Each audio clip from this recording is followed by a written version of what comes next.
Okay, And we're good to go. great. Good morning, everyone. This is a convening of the Massachusetts Gaming Commission. It is being held virtually, so I'll do our roll call. Good morning, Commissioner O'Brien. Good morning, I'm here.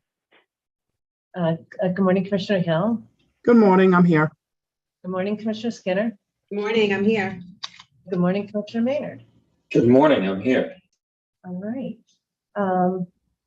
And today is public meeting number 446. It's March 30th, opening day. We'll get started with a little bit of a lengthy presentation, I understand. Director Lilios, item number 2A, I think we're looking forward to this, this review for us. Thank you so much. So good morning, and with this agenda item today, you'll be reviewing the operating agreement between the Massasoit Greyhound Association and American Wagering Inc. American Wagering Inc. is Caesars, and the Massasoit Greyhound Association, or MGA, or Rainham Park, they've submitted a full application for a Category 2 retail sports wagering license to operate in Rainham. They have entered into an agreement with Caesars for Caesars to operate the sportsbook aspect of the operation. This type of agreement is different than what you've seen in the other 3 retail sports betting establishments that are operating at our 3 casinos. That is not surprising that you'd see something different, since each of the 3 casinos is a gaming company with a dedicated sports wagering arm of the same company. Whereas the applicant here, for wagering purposes, has been conducting a simulcasting operation and is looking to Caesars for the expertise and operational experience on the sports wagering side.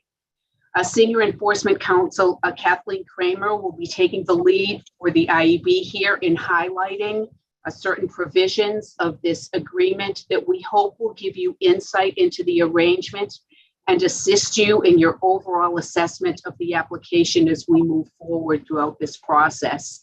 I do note that you've reserved an executive session in the event that you want to get into any of the sort of more confidential details of the agreement. But with that introduction, I'm ready to turn it right over to Kathleen. Thank you, Loretta. Good morning, Chair and Commissioners. I'm here today to discuss an arrangement between Massasoit Greyhound Association, or MGA, and Caesars Sportsbook. By way of background, MGA has applied for a Category 2 sports wagering license under Chapter 23N. Specifically, the statute in Section 6B2 states that the Commission shall issue a Category 2 license to a Greyhound meeting licensee that conducted simulcast wagering as of December 31st, 2020, as authorized by law, that meets the requirements of this chapter and the rules and regulations of the Commission. MGA currently holds a Greyhound meeting license that was issued by the legislator pursuant to General Laws Chapter 128C, and they conducted simulcast wagering as of December 31st, 2020. MGA and its newly created subsidiary, Rainham Park Sportsbook, or RPS, have entered into an operating lease agreement, as Loretta just said, with American Wagering Inc., or Caesars Sportsbook. Under this operating lease agreement, which was included in MGA's application materials as Exhibit B1C, Caesars Sportsbook will provide comprehensive retail sportsbook services to MGA. MGA will lease the premises to RPS, who will in turn lease the premises, sublease the premises to Caesars Sportsbook.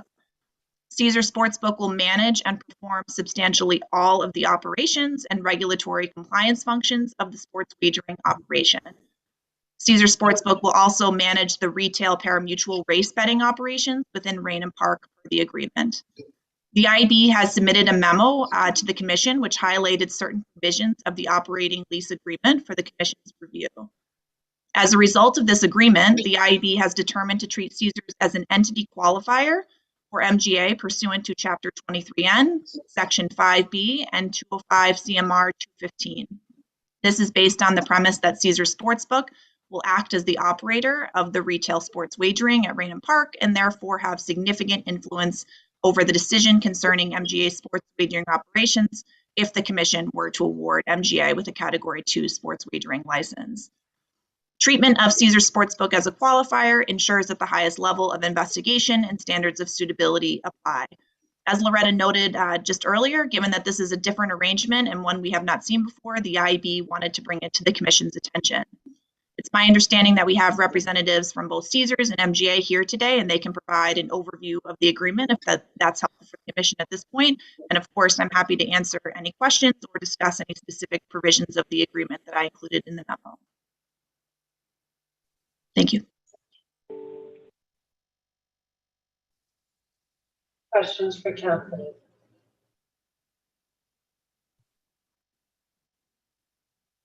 I have a question, Madam Chair. Thank I you. think I should direct this to both Kathleen and Council Grossman.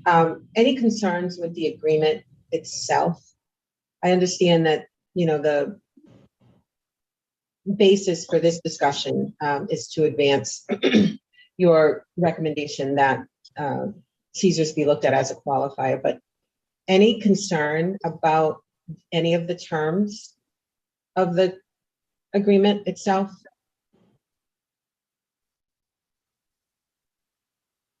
In terms of the IAB standpoint, I think we wanted to highlight certain provisions for the Commission. I can't say that those are concerning. I think this was just a different arrangement that the IAB hasn't seen, and I think that's what Loretta was touching on earlier. In terms of any sort of legal implications or the permissibility of the agreement, I think I would turn to Todd and his team to discuss on that end. Kathleen, and good morning, everybody. There are, to answer your question directly, Commissioner Skinner, nothing of concern. I think that, to me, one of the benefits of discussing it in this format is that everyone can gain a clear understanding as to the interplay between the parties here and what the terms of the agreement are and how it fits into the Commission's overall evaluation of the application. And so, as Kathleen already mentioned, the entity here would be designated as a qualifier. So it's important to recognize what that means in the long term. And I would suggest that as we're going through it, it's helpful to recognize its implications on the overall suitability of the applicant and the prospective licensee, and what the idea that the operating entity, Caesars in this case, has the level of control over the operation and how that affects things. And I think it has an impact in the context of the overall suitability of the prospective applicant. And that's why I agreed that it was helpful to discuss this today. You'll recall that when you do evaluate the overall application, one of the factors that the Commission looks at by regulation is the suitability of the applicant, of course. And one of the sub-factors there is the applicant's business practices and business ability to establish and maintain a successful sports wagering operation. And I'll leave it to them to make the argument, but I would submit that it appears, at least on the surface, that one of the ways that they will be able to achieve that is by pointing to this agreement and demonstrating that they do have an experienced operator coming in to assist and in many cases completely operate the sports wagering operation. So I think that that's just an important consideration as well, just to gain a complete understanding as to this agreement. But there's nothing in the agreement itself that is of concern. Thank you. And on the issue of the Category 2 application, which we're scheduled to review in, I believe, just a couple weeks, are there any additional qualifiers on the Caesars operation that we would need to review, at least on a preliminary suitability basis, in connection with the Raynham Park application review? Oh, I can see. I can speak to that, Commissioner Skinner. I'm sorry. So as you know, Caesars is licensed under a temporary license in the Category 3 realm. All of the qualifiers are the same. Okay. So we're able to leverage that. And Kathleen, you may have known that, and we're probably going to jump in with that as well. So I apologize. No problem. Thank you. I think she was having a little technical issue anyway, so it worked directly with us. Good. Commissioner, other commissioners' questions for Attorney Kramer, Director Munoz? I have an overarching one. I do see, and again, don't have the, thankfully, the agreement in front of us, and I really appreciate the memo, Kathleen. But to the extent that Caesar Sportsbook is going to either, indemnify MGA or be held accountable for MGA, from my perspective, would be my understanding under the statute, however, that all liabilities still are with the licensee. And so that's a question for you, Todd, and I see Steve is also maybe Attorney Angel, you might want to weigh in on that, but it would be my thinking that would be critically important that given our regulatory structure on in the statute, that everything flows up. How they manage it is a different story. Todd?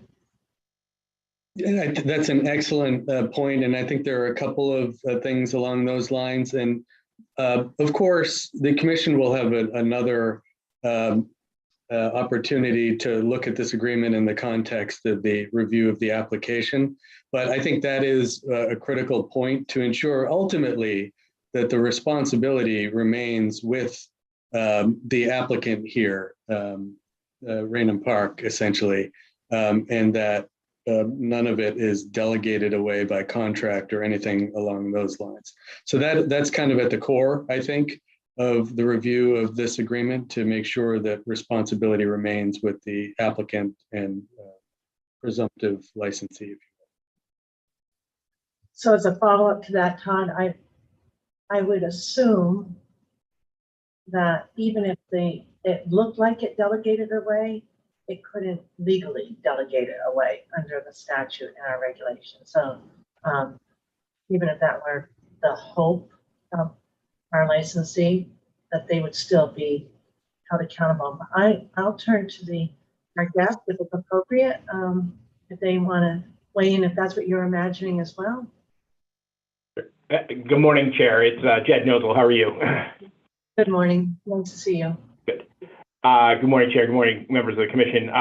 Just quick introductions. We have quite a few people here. We weren't sure sort of what areas of inquiry, so we have folks both on the Massasoit side as well as for Caesars. So as you recognized earlier, I'm joined by Steve Eichler for counsel for MGA, and then I did want to introduce Dan Shapiro, who's a Senior VP and Chief Development Officer, and he's got a few members of his team he may want to introduce as well, just as a preliminary matter, and then I'll get to your question.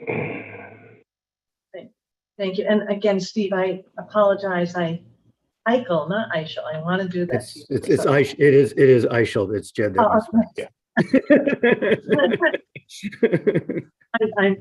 Steve, good answer. The chair's right, Jed's wrong. That's the way Point.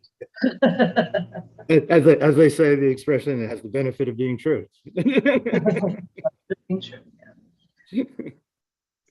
So, Jed, were you inviting introductions? Is that? Oh yeah, I was gonna. If you want to introduce any other members of your team, you can go ahead and do that, or I can sort of jump into the answer to that question.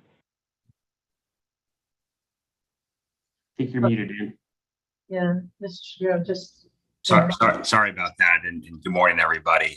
My name is Dan Shapiro, Senior Vice President, Chief Development Officer for Caesar Digital. On with me today is David Grohlman, who is our Chief Retail Sportsbook Officer. And we've also got Jeff Hendricks, who is SVP and Assistant General Counsel at Caesars. I think he's been before you before. Good morning, everyone. Thanks for having us. Good morning.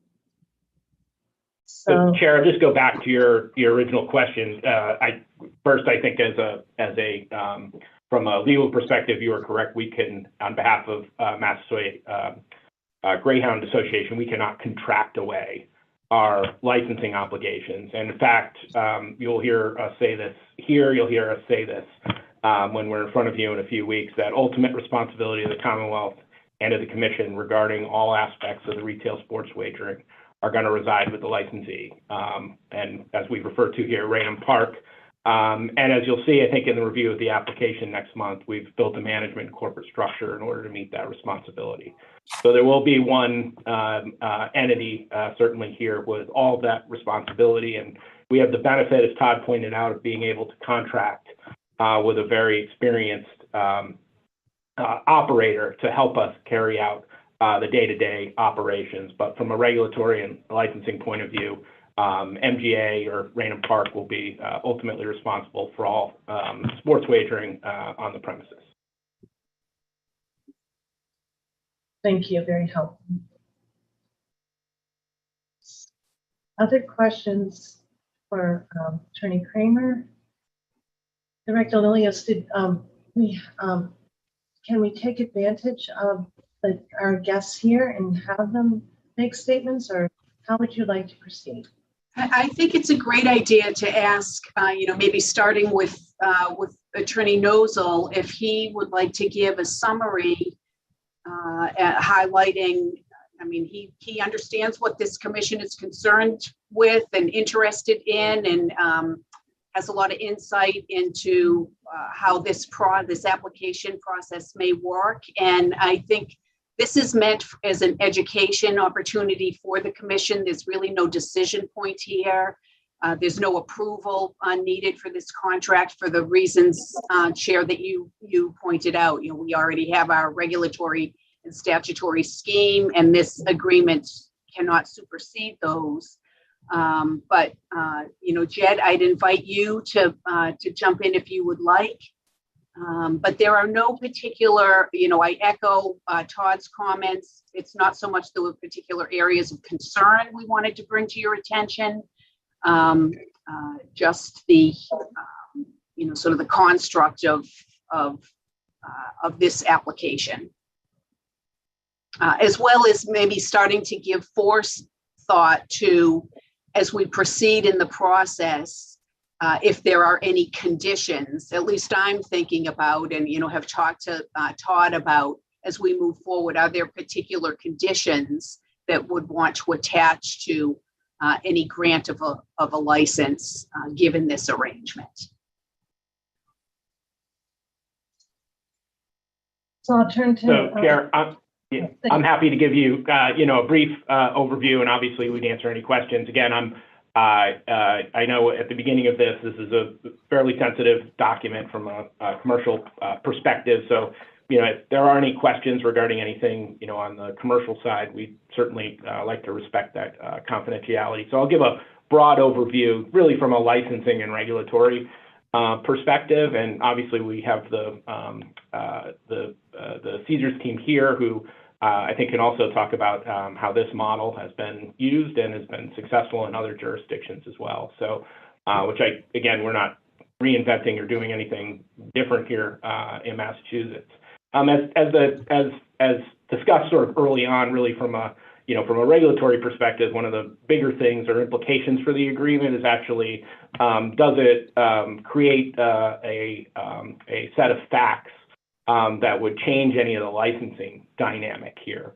And the IEB has reviewed this, as Kathleen has gone through, as Director Lilios has discussed, and decided that because of the arrangement here, that would make Caesar Sportsbook a qualifier. That's something we've been cooperative with. It's something, we have agreement with, and from a practical perspective, as Caesars has already been found preliminarily suitable in connection with their Category 3 license, we don't think that changes, certainly the dynamic or the timeline in any way for licensure of Raynham Park. So I gave you sort of my lead line before, really, that this agreement, maintains ultimately the responsibility for Raynham Park from a licensing and regulatory perspective to be the responsible party. The key, I guess, components I would say is really, this is an agreement where Raymond Park is going to provide both a temporary and a permanent facility for the sports book. The latter is going to be a 30,000 square foot venue at a cost well over the minimum contributions, capital contribution requirements of 23N. We're really excited to be in front of the commission in a few weeks to talk more about that as part of the application, and that project is also well underway. Raynham is fully supporting this facility, including all the surveillance, security, as well as food and beverage services. Raynham Park Management will be on site. So this really isn't a situation where we're, tossing the keys to somebody and say, go for it. This really is a partnership, and Raynham Park is going to be very much involved in that day-to-day operations. But we are going to rely on Caesars Sportsbook to bring their expertise. And really not try to recreate that for a Category 2 licensee, but really go out and contract for it. And that's what this agreement does, and it sets forth the roles and responsibilities of the parties, as well as the various commercial and financial aspects. And just to summarize quickly, and Kathleen had hit on some of these, Caesars here is going to be providing the comprehensive sportsbook services, including the installation, testing, and maintenance of the wagering equipment. All the operational, trading, and risk management services and expertise related to that, the comprehensive compliance and internal control systems, again, all approved ultimately by Massasoit Greyhound and submitted on Massasoit's behalf. They're also going to have their own personnel. They'll be responsible for trading the ticket takers and all the aspects of the sports wagering operations personnel. They'll also have some responsibilities for signage and promotional programs and services. And of course, both will be committed to and supporting responsible gaming initiatives, including, I think, on premises through a partnership with GameSense. That's really the highlights of the agreement.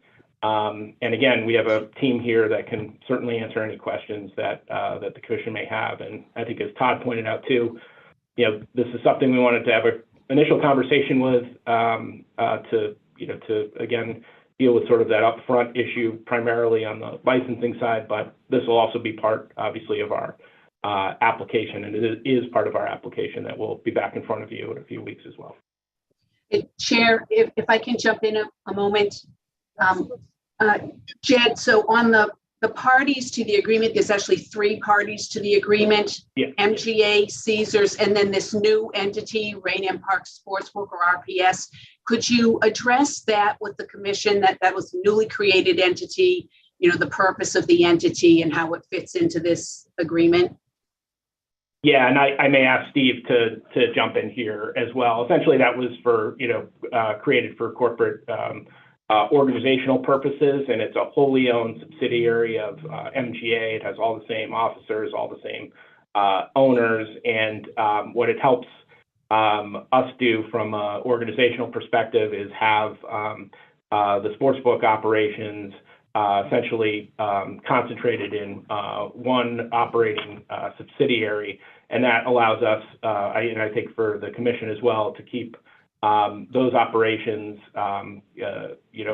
very separated from the overall operations of MGA. Massasoit Greyhound Association is not only involved in sportsbook and also pari-mutuel wagering, but it's a company that has other lines of businesses as well. So we wanted to have a dedicated operating entity for that purpose, and for purposes of ensuring all the regulatory obligations are met and easily identifiable through that. And Steve, I don't know if you want to opine any further from a corporate perspective.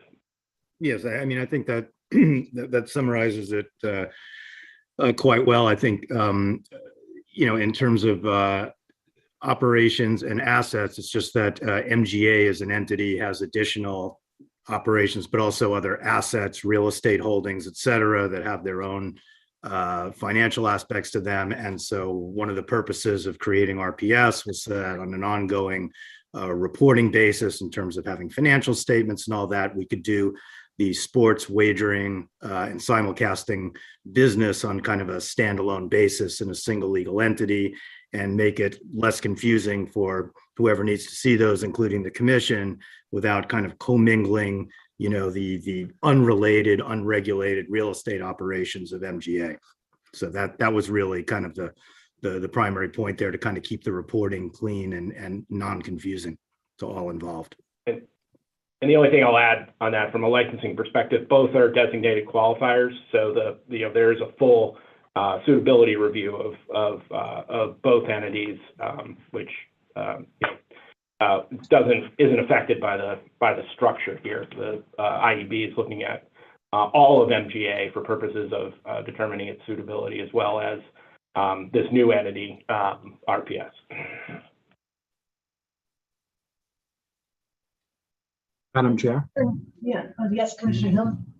I'm sorry if I missed this earlier in your presentation, but did I hear you say that you have similar agreements in other jurisdictions or not? Or is this a first? I'm going to defer to the Caesars team for that, but I did make that representation, Commissioner. I'll allow the Caesars team to provide a little more detail on that. Yeah, I can take that question. Thank you, Dan. Caesars nationwide is involved in the operations of about 180 sports books nationwide. Vast majority of those being in Nevada, about 100 of those or more in Nevada. This arrangement has been quite common, not only in Nevada, but as sports betting has expanded to other jurisdictions. I'll just mention a couple that I think were in your memo. We're active in New Jersey with a similar arrangement for a retail sports book with a facility called Monmouth Park Racetrack. Very, very similar arrangement there.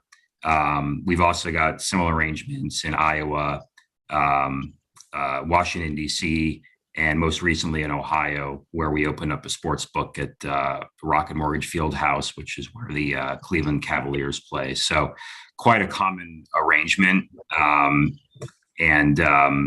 This goes back even before, sports betting expanded to many, many years in Nevada.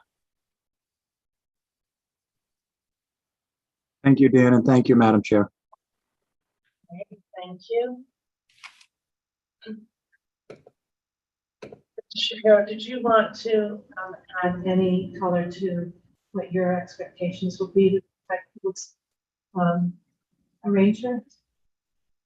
Sure. We think this is a great opportunity to bring retail sports betting to a different part of the state, which is where Raynham Park is located.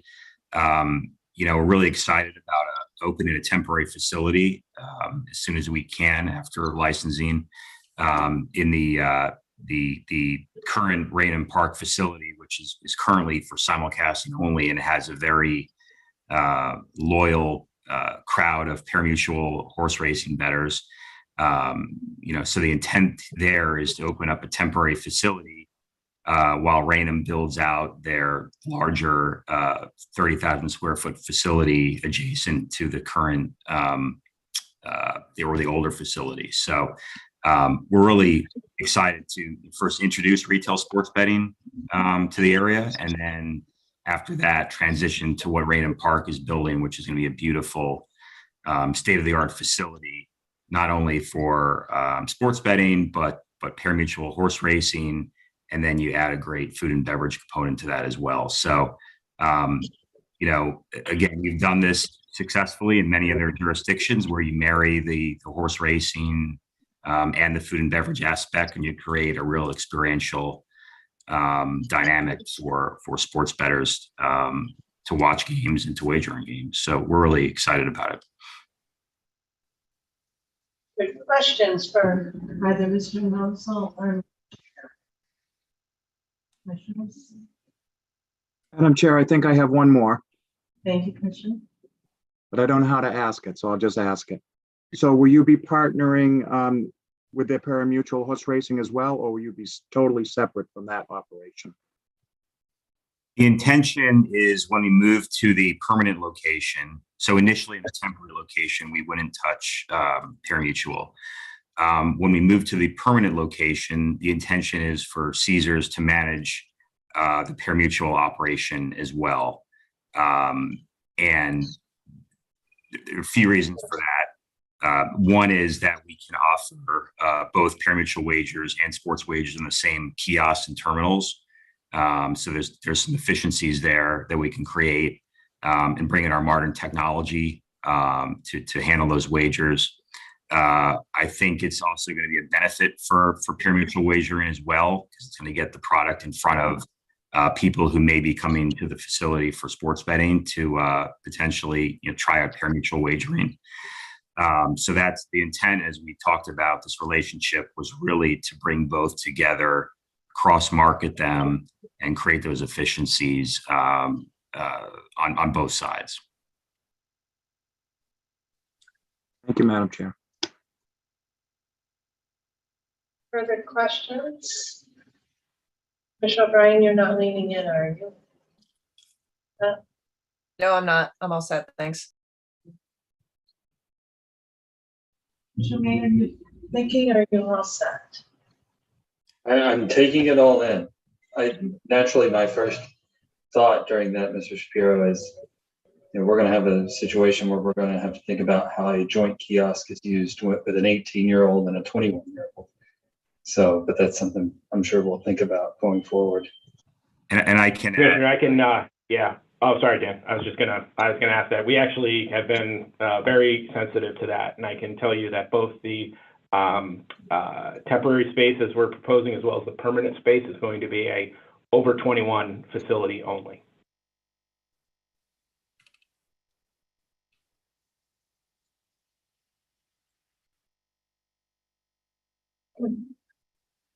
I think we're actually going to be maybe addressing some of these issues in our meeting today, but there would be, of course, separate reporting obligations and all that finance.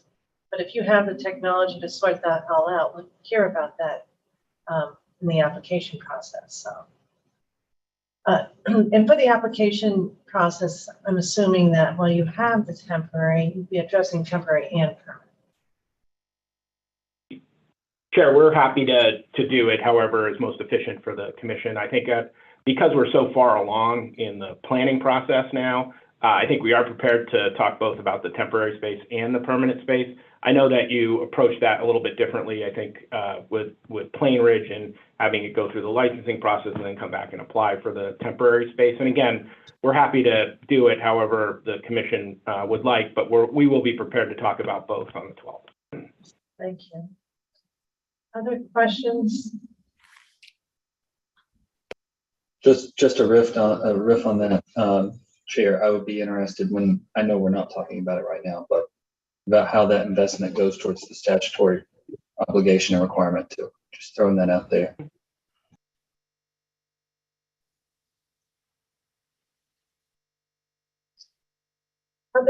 Other questions? Director Lilios and Kathleen, Attorney Kramer, anything further you want to add that you think would be helpful for the commissioners in advance of? Of course, we can revisit the contract as part of our review. Anything further you want to add? We have the ability, as was noted at the beginning, to move into an executive session if there was anything that we would identify as perhaps commercially, as a competitively situation where we put them at a competitive disadvantage. I'm not hearing any of those increased. So we have. I don't have anything else, Chair. Okay. If there's no other questions, then we can say thank you to all that showed up. Commissioners, are we okay? All right. Well, thank you. It's nice to see you, and we are looking forward to the application process. Thank you. Have a good day. See all of you as well. Thank you, everyone. Yes.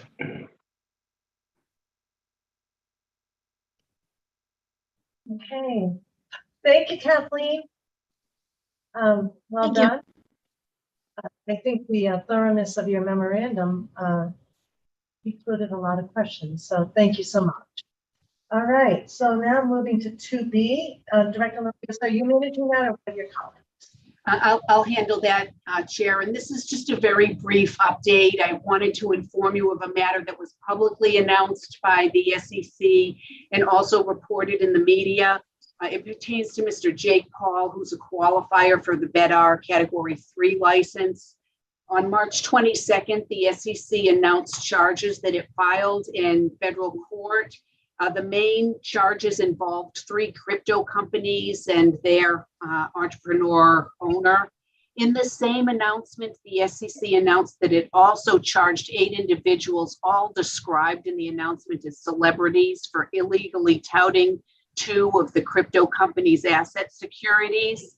Specifically with respect to Mr. Paul, and according to public documents from the SEC, Mr. Paul promoted the crypto assets in a tweet on February 21st, 2021.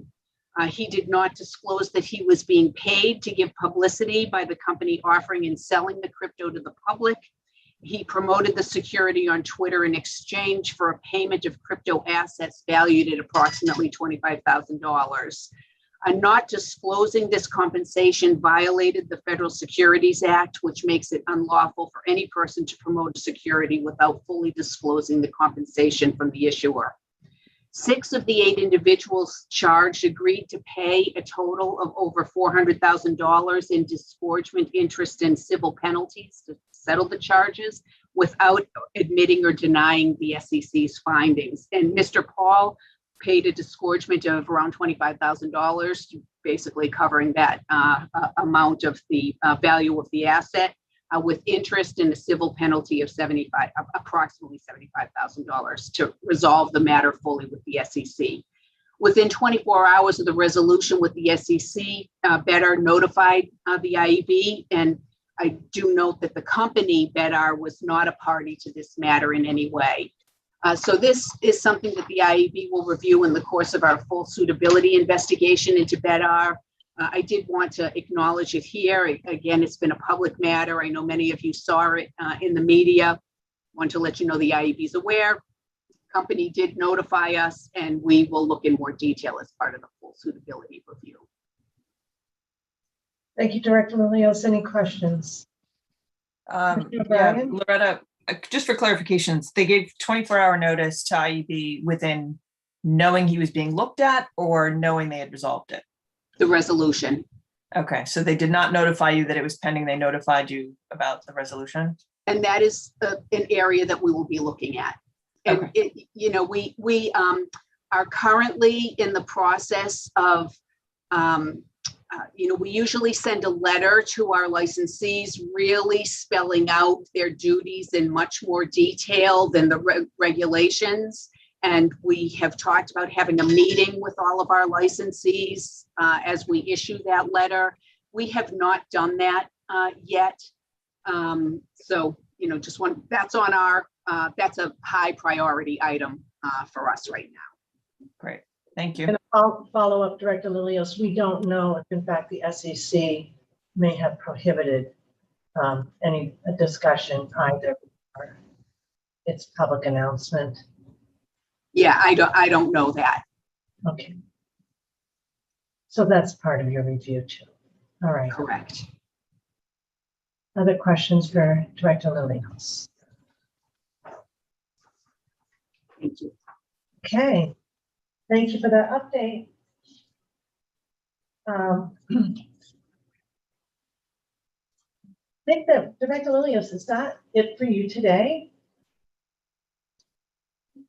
I think It for is. now. I'm really looking forward to the rest of my day. So I hope you have a good meeting, and you know how to ping me if you need me. Stick You're not around, going to though. stick around, Loretta? She is going to stick around. We know. Anyway, and to Kathleen, thank you so much. We appreciate you started off your day with these thorough reports. So thank you. Have a good day.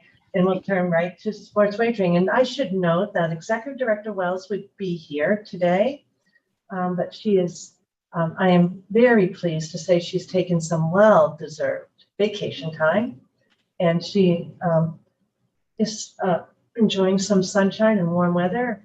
A little bit warmer than here. Today for opening day, it's pretty chilly. So we are thinking of her and glad that she's resting, but that's why she's not here.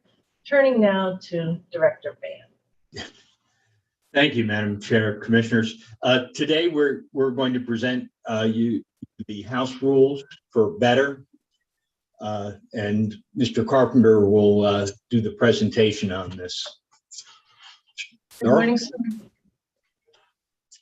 Good morning, Chair and Commissioners. So in your packet on page 4, I believe, is the House rules for better.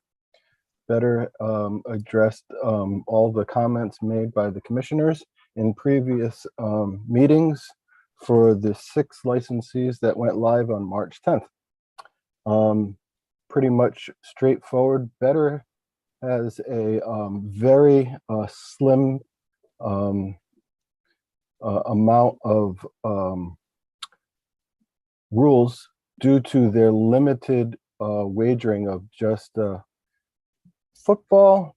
I don't want to say incorrectly. I believe it's football, basketball, and baseball. So football, baseball, and basketball. So those are the only 3 sports in which they allow, and they are looking for the commission to approve their house rules in today's meeting. Questions for us, Mr. Carpenter Sterl? And it's great to see you, Sterl. Thank you for your work. Thank you. Questions? If you recall, that Better had an application where it presented its micro betting approach, and this was part of their application that they would have fewer offerings but take a different approach for a business model. I'll start with I don't think I see anybody chiming in, so I'll start with a question, Sterl. In your review, even though it's a slimmer approach, to the extent that they have those offerings, is there anything that you're concerned that there isn't full transparency about, or where they need to flesh out their rules more?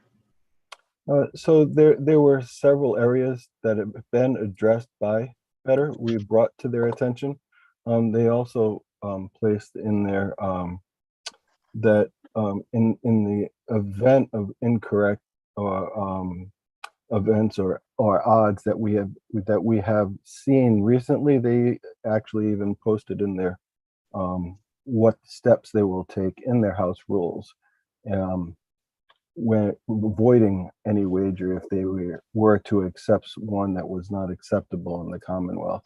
So it's, even though it's slim, they as appreciated by myself, they followed the house rule regulation almost in line with what we ask.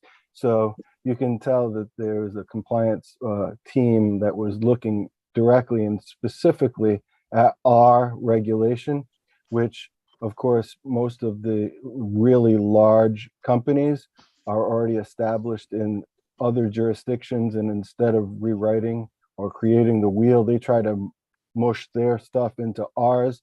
Better is critiquing they are using theirs to match our regulation. So it was appreciated by this person. And it sounds like they were responsive to all of your requested changes. Correct. Thank you. Other questions for Sterl? Okay, Sterl, I'm hearing no further questions. You need a vote. We do. I have a motion. Madam Chair, I move that the commission approve the House rules submitted by Better Holdings, Inc., DBA Better, as included in the commissioner's packet and discussed here today. Second. Thank you, Commissioner. Okay, any questions or edits? Further discussion? Commissioner O'Brien. Aye. Commissioner Hill. Aye. Commissioner Skinner. Aye. Commissioner Maynard. Aye.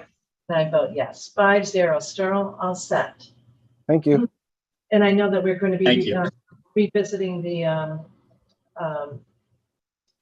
certificate of operations in the near future, Director Ban, right? Yes. You're all set then. Thank you.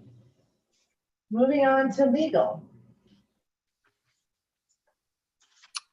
Yes, good morning, Madam Chair and Commissioners. So PointsBet Massachusetts LLC has submitted a request to withdraw its application for a Category 3 sports wagering license. The reason this is before you today is because we do have a regulation that governs application withdrawals.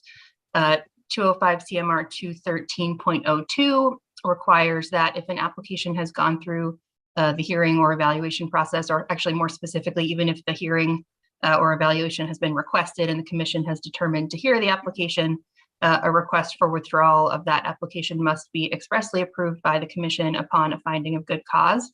So given that this application has gone through the evaluation process, the withdrawal must be approved by the commission. The request in its entirety was distributed to the commission. It's included in the packet with competitively sensitive information redacted. And Rachel Casper, who is VP of Legal Compliance and Licensing at PointsBet, is here should you have any questions on the public portion of the document. Good morning, Ms. Casper. Thank you for joining us. Questions with respect to this process that we designed? Okay. Commissioner Hill, you're shaking your head no. Commissioner Skinner, are you all set? Commissioner Maynard, you're nodding, you're all set. Commissioner O'Brien, questions? No, just a little disappointing, obviously, that we approved it and, less than 2 months later, there's a turnaround, but I don't have any questions about what was submitted. Okay. Well, I thank the legal team for its work, and I thank Ms. Casper for the submission. Thank you, Chair Stein. Okay. Well, we need a vote on this. So if there are no further questions, Commissioner Hill. Madam Chair, in accordance with 205 CMR 213.012, I move that the commission find that PointsBet Massachusetts LLC has shown good cause for the withdrawal of its Category 3 sports wagering license application. And I further move that the commission approve PointsBet Massachusetts LLC's application withdrawal request. Okay. Any questions or edits on that motion? Okay. Commissioner O'Brien. Aye. Commissioner Hill. Aye. Commissioner Skinner. Aye. Commissioner Maynard. Aye. I vote yes, 5-0. Thank you, and we appreciate your coming in today, Ms. Casper. Good luck. Thank you. Thank you. Oh.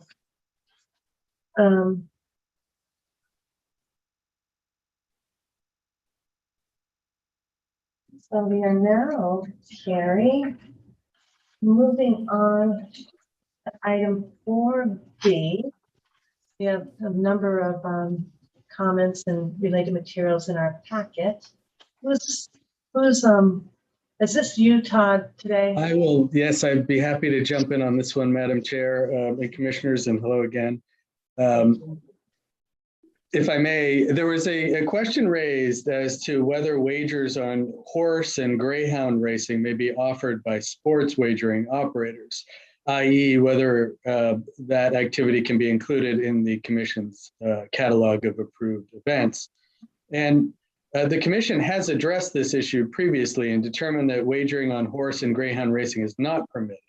In 205 CMR 247.01 sub 2, you'll recall that the Commission outlined a series of activities that an operator shall not offer sports wagering on.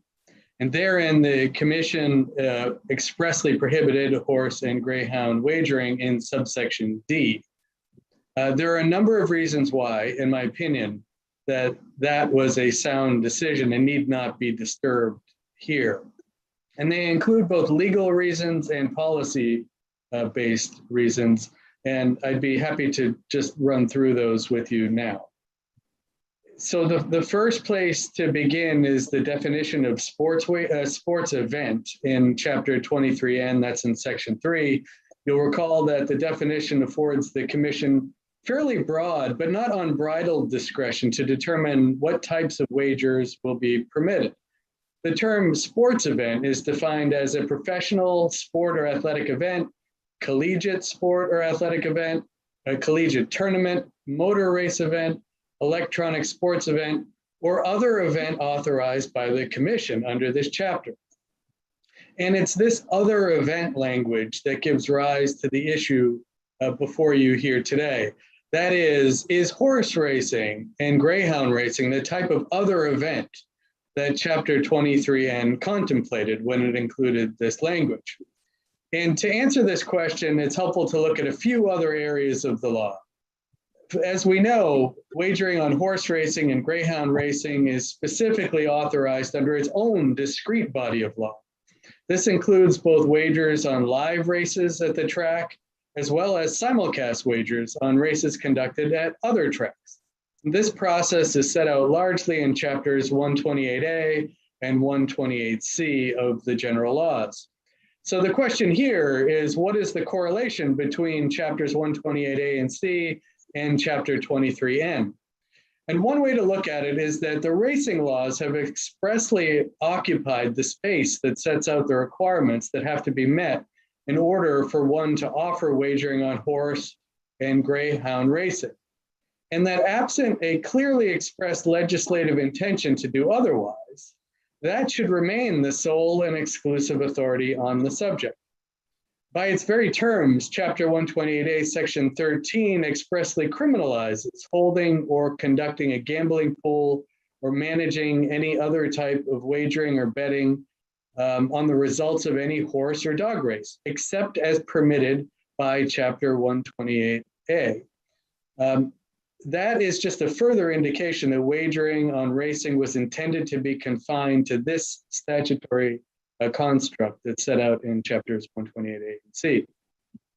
In this instance, Chapter 23N does not, in my opinion, express any clear intention that wagering on horse and greyhound racing be permitted to be offered by licensed sports wagering operators. Where Chapter 23N does clearly articulate, for example, that wagering on motor race events and electronic sports be allowed, it does not include any horse or dog racing on the list. And notably, as far as I'm aware, these are all activities that are not otherwise regulated or specifically addressed in other bodies of law within the Commonwealth.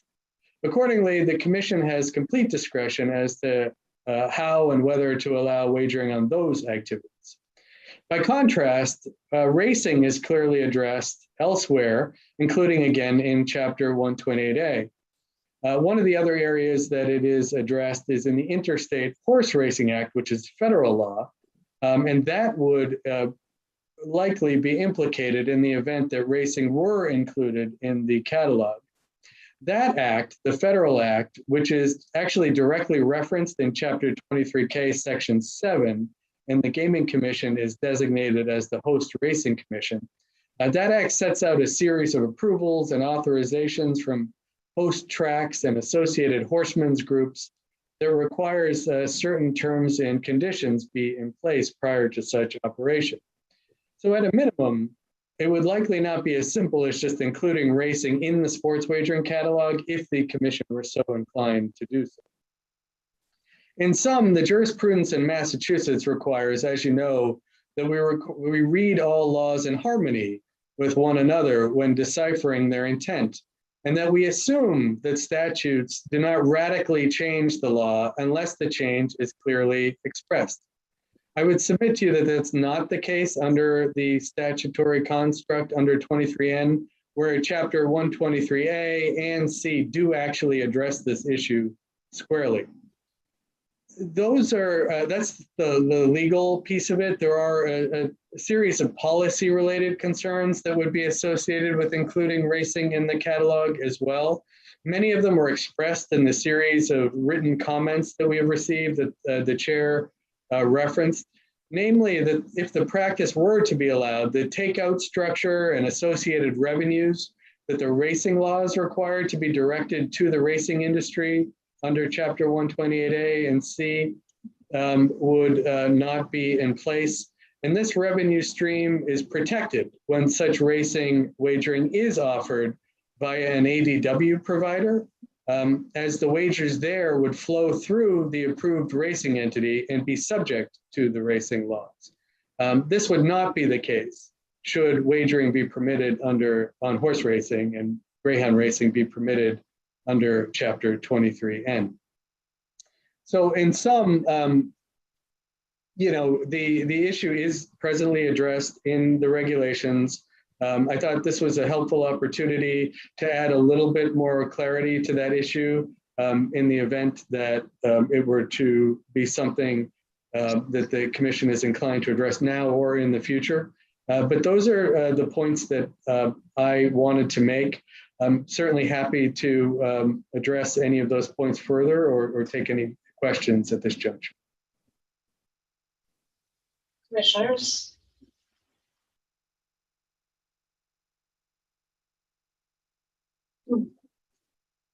Well, we did get this question. Crystal was with me on the floor of MGM Springfield on the launching day of retail sports wagering.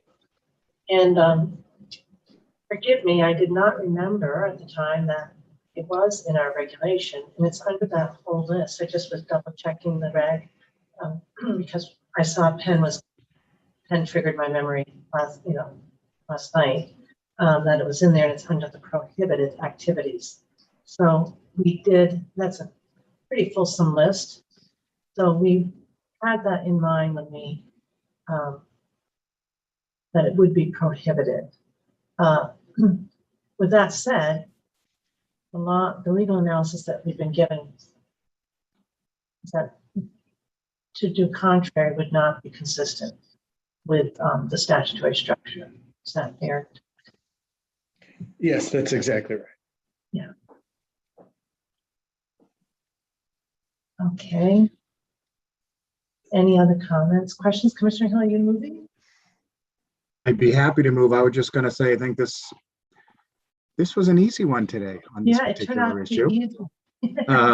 So because of that, I move that the commission find that horse racing may not be included in the sports wagering catalog approved by the commission under GL Chapter 23N.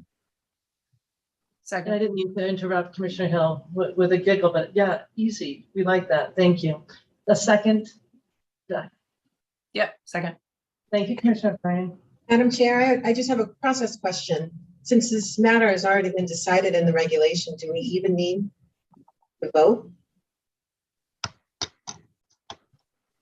Not necessarily, but I think it just helps kind of solidify the position and the legal analysis in case there's ever an effort to revisit this. The commission will have spoken clearly on the issue, so I think it's helpful.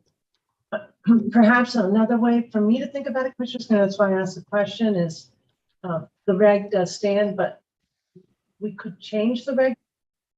I'm not hearing that anyone's interested in the other, and that's why I mentioned it's really the legal analysis that was propelling me to say our reg stands. So I guess from that perspective, I'm comfortable putting on it, but your point is a good one. It is on the agenda, so it's a redundancy perhaps, but it does confirm our earlier decision on this reg. That's helpful. Yes, Plus, thank you. we actually received a lot of feedback We did. once people saw this particular issue on our agenda. So good way to put the hammer down, as they say. Right. And I suppose if the legal analysis had been less clear, we might be revisiting it from a policy point of view, but I'm not hearing anyone wanting to do that today. Right? Okay. All right. So are we comfortable then with this motion? No need to frame it or edit it? Okay. Commissioner O'Brien. Aye. Commissioner Hill. Aye. Commissioner Skinner. Aye. Commissioner Maynard. Aye. And I vote yes. 5-0. Thank you. And I'm glad we got clarity on that. All right. So for A and B, we're going to turn then to Dr. Lightbound. Good morning. Today we have the item of FanDuel's request to approve a direct link within their FanDuel Sportsbook to their ADW FanDuel Racing. As the commission's aware, earlier the commission approved Suffolk Downs vendors for account wagering, and one of those has been FanDuel for a number of years. The advanced deposit wagering system, importantly, will remain completely separate from the sports wagering system as far as the monies go. There's extensive regulations and statute on how pari-mutuel racing gets paid out and all. And so that definitely will remain separate. There still will be standalone access to FanDuel Racing. Chances are that anybody who's interested in the FanDuel Racing probably is also interested in the FanDuel Sportsbook. But if there is somebody who only wanted to do racing, they still will be able to go directly into their racing account. So that's an important thing to note. One of the advantages to this system from the FanDuel aspect of it for their patrons is that once a user is logged into the FanDuel Sportsbook, then they would be logged in to the FanDuel Racing. It wouldn't necessitate separate logins, so it'd be a little easier for people. They do have it make it clear that once a user moved from the FanDuel Sportsbook to the FanDuel Racing, there would be a notification to the user that they've left FanDuel Sportsbook and that they're in racing, and it's a separate product. And then one of the last highlights is that users who haven't used FanDuel Racing before would be prompted to agree to their advanced deposit wagering terms and conditions prior to being able to use it. According to FanDuel, there's 11 different states that have this system in place now. It's interesting, as you all know, with gaming and sports wagering and racing, a lot of the states have different ways of setting up the regulation of it. So some states have something similar to us where one commission oversees both racing and gaming and sports books. Some are under the gaming part of it, and the sports book is under lottery. Some of them have two completely different agencies, but are, a gaming agency and a racing agency. But with the different ways it's been done, there have been approvals made. Some of them were made at the staff level, some were made at the gaming commission with the okay from the racing commission. So there's different ways that the states have gone about approving this type of a item. At the staff level, we felt it was important to bring this to the commissioners for them to hear about it, to talk to FanDuel and decide what they would like to do. It's important to note that there are several other vendors for account wagering that also have ties to sports books that are now approved in Massachusetts. DraftKings most recently, BetMGM is a account wagering company with us, Caesars. I don't know if I left anybody out. And there are several other ADW vendors that Suffolk does have a relationship with that may ultimately have some type of a association with a sports book. So this may not be the first and only time this question will come up to the commission. So I just wanted to make sure the commission was aware of that, that there might be, similar requests coming in down the line. And one of the things that the commission may wish to consider is, would they want, if they do approve FanDuel today, if another group comes forward in the future, would they like that to come back on the commission agenda individually? Or would they want it to be held at the staff level? So from the racing perspective, there doesn't seem to be a downside to this. the racing industry feels that the sports book may end up driving more business to the account wagering companies, which is a good thing. As you know, the tracks obviously benefit from the account wagering.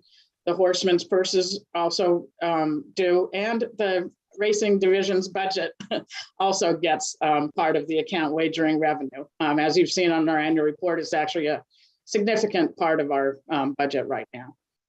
Let's see, Josh Mehta should be on from FanDuel. And if the commissioners have any questions for me or would like to turn it over to Josh. I think Commissioner O'Brien has a question first, and then Commissioner Skinner, and then I'll turn to Mr. Mehta after those two questions, unless commissioners have another question for Alex. Commissioner O'Brien.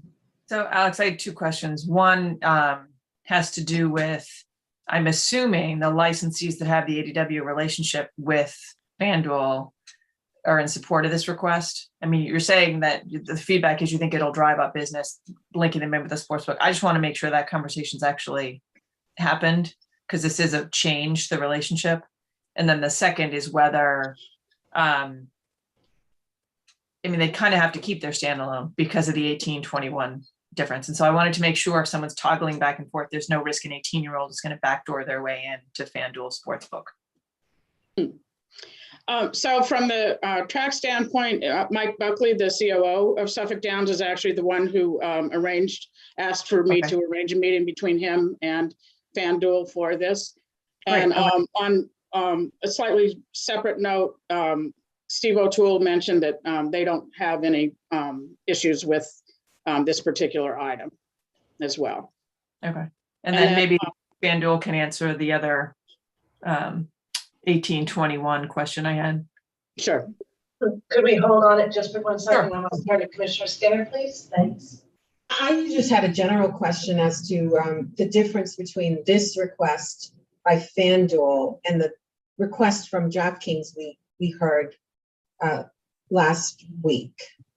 Is it the structure of the entities that have requested the account wagering provider status? I just need some clarification on why this is a different type of request than the one that was before the commission at last Thursday's meeting. Sure. Last Thursday meeting was a request for approval of DraftKings DK Horse as an account wagering vendor for Suffolk Downs. FanDuel Racing Suffolk Downs asked for that approval of FanDuel back in December with their group of other account wagering vendors that they use. I don't know how many there are. There's 5 or 6 of them now, and FanDuel, they have to do it every year. FanDuel Racing has been approved by the commission for a number of years. So FanDuel Racing is already an account wagering provider. So the commission does not need to approve them as an account wagering vendor today. What they're asking for is, now that they have a sports book with the commission, they would like to be able to have that direct link from the sports book to their racing, to account wagering. Right now, if you go to their site, there's across the top, there's separate racing, daily fantasy sports, each of them separate, and you can click on each one or whatever. And they're looking for a link within, if you're already in the sports betting, a link within that particular site to go to the racing site. Okay, and this would be the first request of this kind? Yes. Before the commission. Okay. It is. Okay, thank you. That adds clarity for me. And you don't have any concerns with the commission approving this request? Thank you, Dr. Lightbound. Thank you, Commissioner Skinner. If we're going to turn to Mr. Mehta, you heard Commissioner O'Brien's question. My question would be a follow-up that I could ask Alex, but I think it's probably more pertinent for you, Josh, is when a FanDuel customer, whether it's ADW or for sports wagering, comes onto this single platform, will, and Alex, I don't know the answer to this. Will there be the advantage of new responsible gaming messaging for an ADW patron that we don't see that now on the ADW platform? Yeah, absolutely. And I really appreciate the commission's opportunity to address all of you on this issue. I'm happy to take these in turn. First, Commissioner O'Brien's question. Yes, thank you.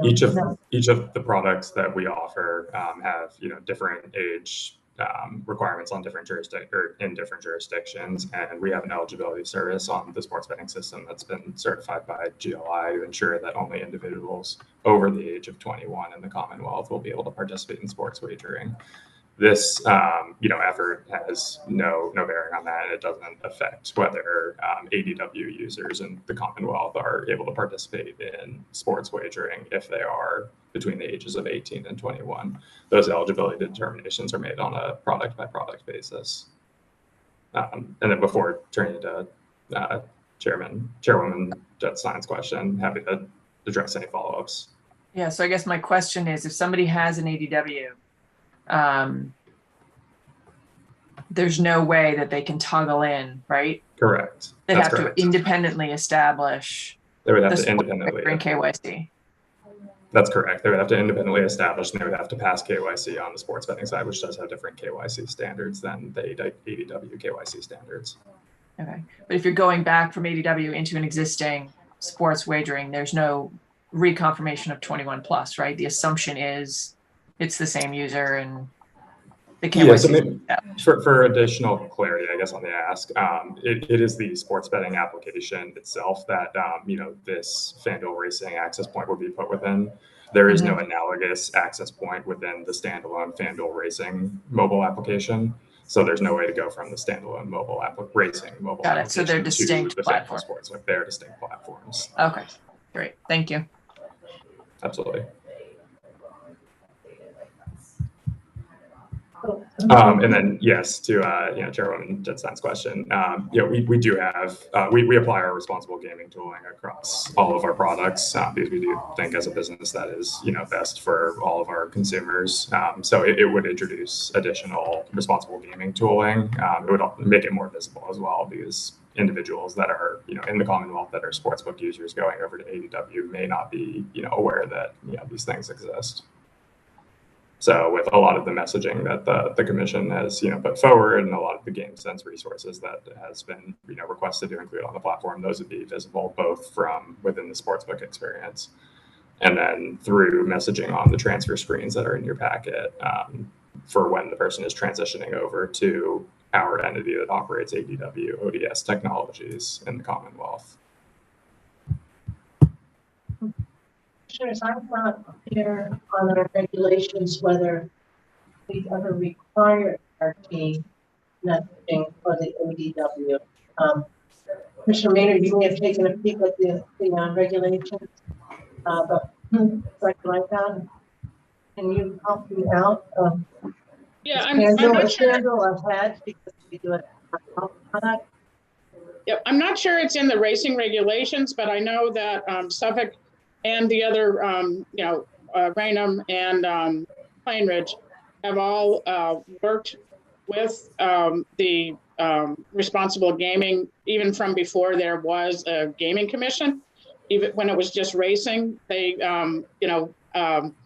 and I know fairly recently, over the last couple of years, Mark Vanderlinden has reached out to all the tracks and worked with them on the responsible gaming to get them up to speed. I think there might have been a little bit of a gap when some of the the transition between Marlene and whoever was her predecessor along those lines. So I know over the last couple of years, Mark Vanderlinden has been working with all the racing licensees to get that messaging out there as well. And Mark magically appeared. I'm always listening. Oh, there you go. Yes, you are. We appreciate that. Yeah, I mean, Alex is absolutely right. We have, it's different working in racing and at Raynham and Suffolk than it is in the casinos, but it's trying to translate the GameSense message over to that. And each of them, honestly, has been incredibly welcoming and open to it. The staff at each of those sites has been excited about bringing and offering GameSense materials, and certainly there's no stopping us continuing that to move forward. Very helpful. Commissioners, you want to follow up on that, Commissioner Maynard? So in relation to that, but slightly different, I guess it would be for Mr. Mehta. There are no plans to cross promote at this time, right? There's no, bet $10 here and then $10 comes over here. I mean, the reason I'm asking is we were just thoroughly briefed and told all the reasons why, obviously we shouldn't add, horse racing into the catalog because there are existing laws, regulations, and statutes. I just want to make sure that there's going to be separate accounting features on promotions.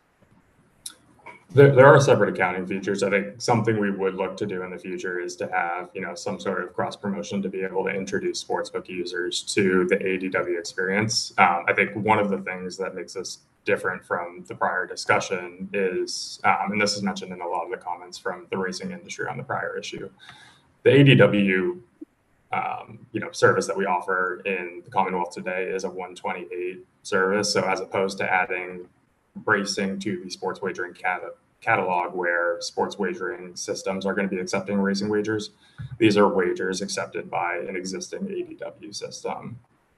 So, a part of the, opportunity for this particular initiative really is to, introduce more people in the Commonwealth to the ADW experience, using their interest in sports as well. But if that is a commission directive, we could also, we have the ability not to offer those, sorts of promotions as well, if that's something that the commission finds preferable.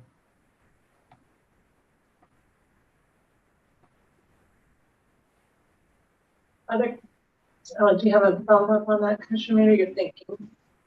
No, I'm just thinking, I want to make sure that we, that we don't swallow the rule, right? That one platform is not an ADW, in disguise. That's what I'm thinking. For the other operators we have in the Commonwealth and who don't have the ADW, I'm thinking that way too. And I want to make sure that, all the funds go where they need to go. And I see Chad on here, but, and that they're properly. Absolutely understand. The other, maybe clarifying point is, promotional credits are product specific. So it is not the case that a racing bonus could be used on the sports betting system or vice versa. There could be promotions run that award racing bonuses, but they would only be able to be used on the ADW system. Are you saying racing bonuses because you wagered on the sports wagering platform, that you got racing bonus points? It could be something that we would consider in the future, but it's also something that we have the ability not to offer if that was the commission's preference. But the clarity is you can't get a promotional gaming credit that could be used across multiple platforms. Commissioner Maynard, I asked the same question of Attorney Grossman before our meeting. How were the two issues kind of separate? Todd, I don't know. Todd made it clear to me, really, it's the difference in platform and the reporting. But what I'm hearing is, FanDuel would like to be able to promote both of its products. And it could come up through sports wagering marketing. By the way, you can bet on the Derby by setting up an ADW account, by going to your ADW account. And they would have that access because they happen to have ADW account, where one of our other licensees can't promote. Well, they could promote the Derby, they just wouldn't be able to offer that as bets. They want to use their advertising dollars on that if they were making it a party or something. But because they have both models. Is there anything else you want to add? 'Cause that was kind of what I was struggling with too. Is there any unforeseen consequence or any restrictions we would want to impose?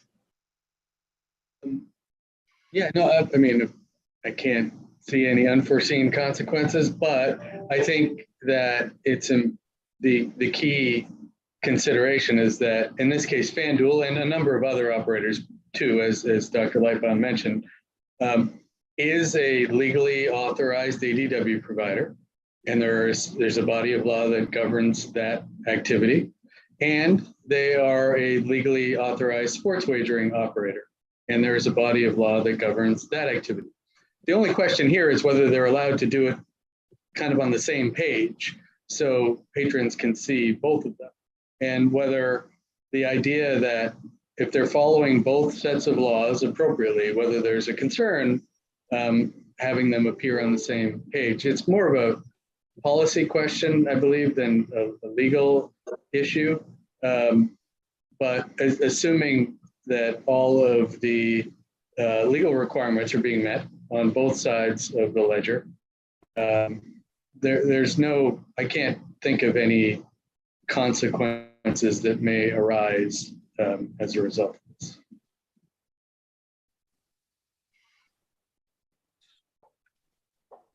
Any further questions? Mr. Mehta, Dr. Lightbound, or Chad?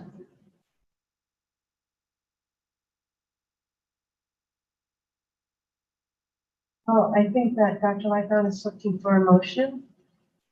If there are no further questions, somebody want to move? Madam Chair, I move that the commission approve FanDuel Group Inc.'s request to enable access points to the FanDuel racing experience within FanDuel Sportsbook as included in the commissioner's packet and discussed here today. Second. Any further questions or edits? Okay, Commissioner. Aye. Commissioner Hill. Aye. Commissioner Skinner. Aye. Commissioner Maynard. Aye. And I vote yes. There we go. Thank you so much. Thank you, Mr. Mehta, for showing up today and giving us some great input. Thank you, commissioners. We really appreciate the opportunity. Great. Thank you, Mark. And Dr. Lightbound. And Chad, thank you. So we are about to turn to Director Vanderlin's report. I want to check in with both Mark and Mills to see about scheduling. I know that Mark is also going to be interviewed for a work-related matter. How's the scheduling going? Should we take a lunch? Should we keep on moving? Should we take a break? I'm going to turn first to you two, and then I'll turn to my fellow commissioners. The schedule on our end is fine, Chair. I think whatever the commissioners would like to do, unless Mark has a different thought, but I think that's fine. Yeah, so same, whatever the commissioners would like to do. Okay, commissioners, you want to take a short break and then turn to Mark for his research agenda? That'd be fine. Okay, excellent. So it's just 11:30. Should we come back at 4:15? Thank you. Thanks, everyone. And very efficient meeting today. Thank you to everyone for all of the input ahead of time.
How's the wind out near Boston and west?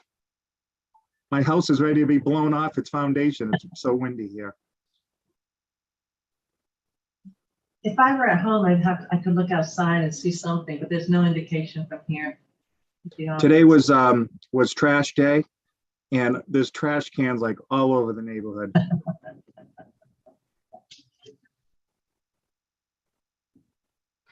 Welcome to spring in New England. Go Sox. I heard on the radio today that it's the earliest opening day ever, I didn't know that. that there's never been a March opening day. I think I heard that right. Did you hear that, Eileen? It's funny. My husband and I were just saying that. I was watching the four reporters, like, in their comfies trying to stay warm. And I don't remember a March one. Yeah, I think they said the earliest was April 1st. Yeah. I'm not sure it's the coldest one on record, but they were saying it was cold. So I don't know Yeah. if it's the coldest on record. I went to an April 1 once, I think, and it was cold. Yeah. I've had season tickets for 22 years and I've never seen a March game. Yeah. So Yeah. Joe, I think that the reporters were saying that, and I think that makes Yeah, sense. I was disappointed to have such an early game because it's brutal. I'm Yeah. back 20 years ago. I went to a game and saw Pedro strike out 11 with a winter hat and jacket and wool blanket on at like 11 degrees in Fenway. That was like April 10th or 12th, but never March. So Are you going to today's game, Joe? no, I live in California. Well, I know, but I wonder if Tickets you are still in my name, I though. wonder if you come east for it. I wondered. Yeah, I don't get. I'll head out there this summer, and I go every. My folks are on the Cape, so I always And the original guys I got the tickets with, just like the movie, honestly, still have like 50% of the tickets, but they're in my name. That's great. Yep. That's a great story. They said today it's going to be colder today than it was during the Fenway hockey games when it was like 56 degrees. Brutal. It's a Patriots game weather. Again, welcome to New England weather. I don't know what we would do without it, because what would we talk about? All right, so I think we're all set then. Take down. All set. Okay, excellent.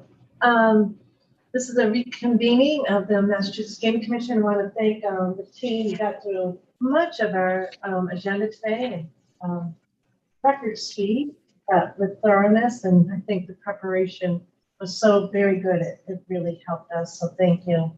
And as Commissioner Hills indicated, some of the matters were perhaps more straightforward than we had anticipated, so that's great news. So last we heard from Dr. Lightdown on item number 5, turning now to item number 6. I guess I better do a roll call. Commissioner O'Brien. I am here. Commissioner Hill. I'm here. Commissioner Skinner. Here. And Commissioner Maynard. I'm here, Madam Chair. Okay, and we're going to finish up then with Director Vanderlyn and a critically important topic. We're looking forward to hearing from you, Mark, as you set the stage on fiscal year 24 research agenda. Correct. Good morning, almost afternoon, Madam Chair and Commissioners. I'm bringing before you the proposed FY24 gaming research agenda. And so just before I kick it off, just as a reminder, this is kicking it off. I'm very open to any feedback that you have, but after today, we'll be sharing this with both the Gaming Research Advisory Committee, which is a non-statutory advisory body to the Commission to give advice and to share research with, but then also the Gaming Policy Advisory Committee, which is statutory. And we will seek their advice before it comes back to the Commission, probably realistically near the beginning of April or May, I'm sorry. So to kind of kick this off, this is actually one of the funnest parts of my job, is to begin thinking and dreaming about where we take this research agenda from year to year. I think we've all heard just how unique the Expanded Gaming Act is in Massachusetts. And I think that we have the advantage, even though we've been at this for over 10 years, we have the advantage of kind of coming late to the game if you will, and learning from a lot of other states that had gone before us about what should we consider, what should we be doing differently to have a successful gaming industry in Massachusetts. One of those things is the gaming research agenda, specifically Chapter 23K, Section 71, outlined a requirement that the Massachusetts Gaming Commission carry out an annual research agenda with the advice of the Gaming Policy Advisory Committee to examine the social and economic effects of expanded gambling and to obtain scientific information relative to neuroscience, psychology, sociology, epidemiology, and etiology of gambling. Last year, this statutory requirement was extended to Chapter 23N, which required us to carry forth a research agenda looking at the exact same thing as it relates to sports wagering. So you'll see that is actually very clearly reflected. That new mandate is clearly reflected in the FY24 research agenda. A few years back, I think it was 2019, that the Commission adopted a strategic plan as it relates to the gaming research agenda. And it organized it into 7 key focus areas. It's economic research, social research, community engaged research, public safety research, responsible gaming evaluation, the cohort study, and data sharing. I have a brief description of each of those specific lines of research there for you, but rather than focus on that, I just want to review a few of the reports or studies that have come out of each of these areas. And this is definitely not an exhaustive list. We have over, at least Bonnie and I were counting, over 60 reports and studies that have been released now over the course of the past 10 years. So in terms of some of the types of economic research that we've covered in that time, for each of the casinos, we've done a construction report looking at spending, employment, economic impacts, direct and indirect and induced impacts of the construction of the casinos in the state. We've conducted new employee surveys at each of the casinos. The Sigma team did a real estate impact report looking at how has real estate, residential and commercial real estate changed in the communities where casinos are placed. Each casino has, we've done a patron and license plate survey, the latest of which is Encore Boston Harbor, and that report will be coming to you here in the next month or so.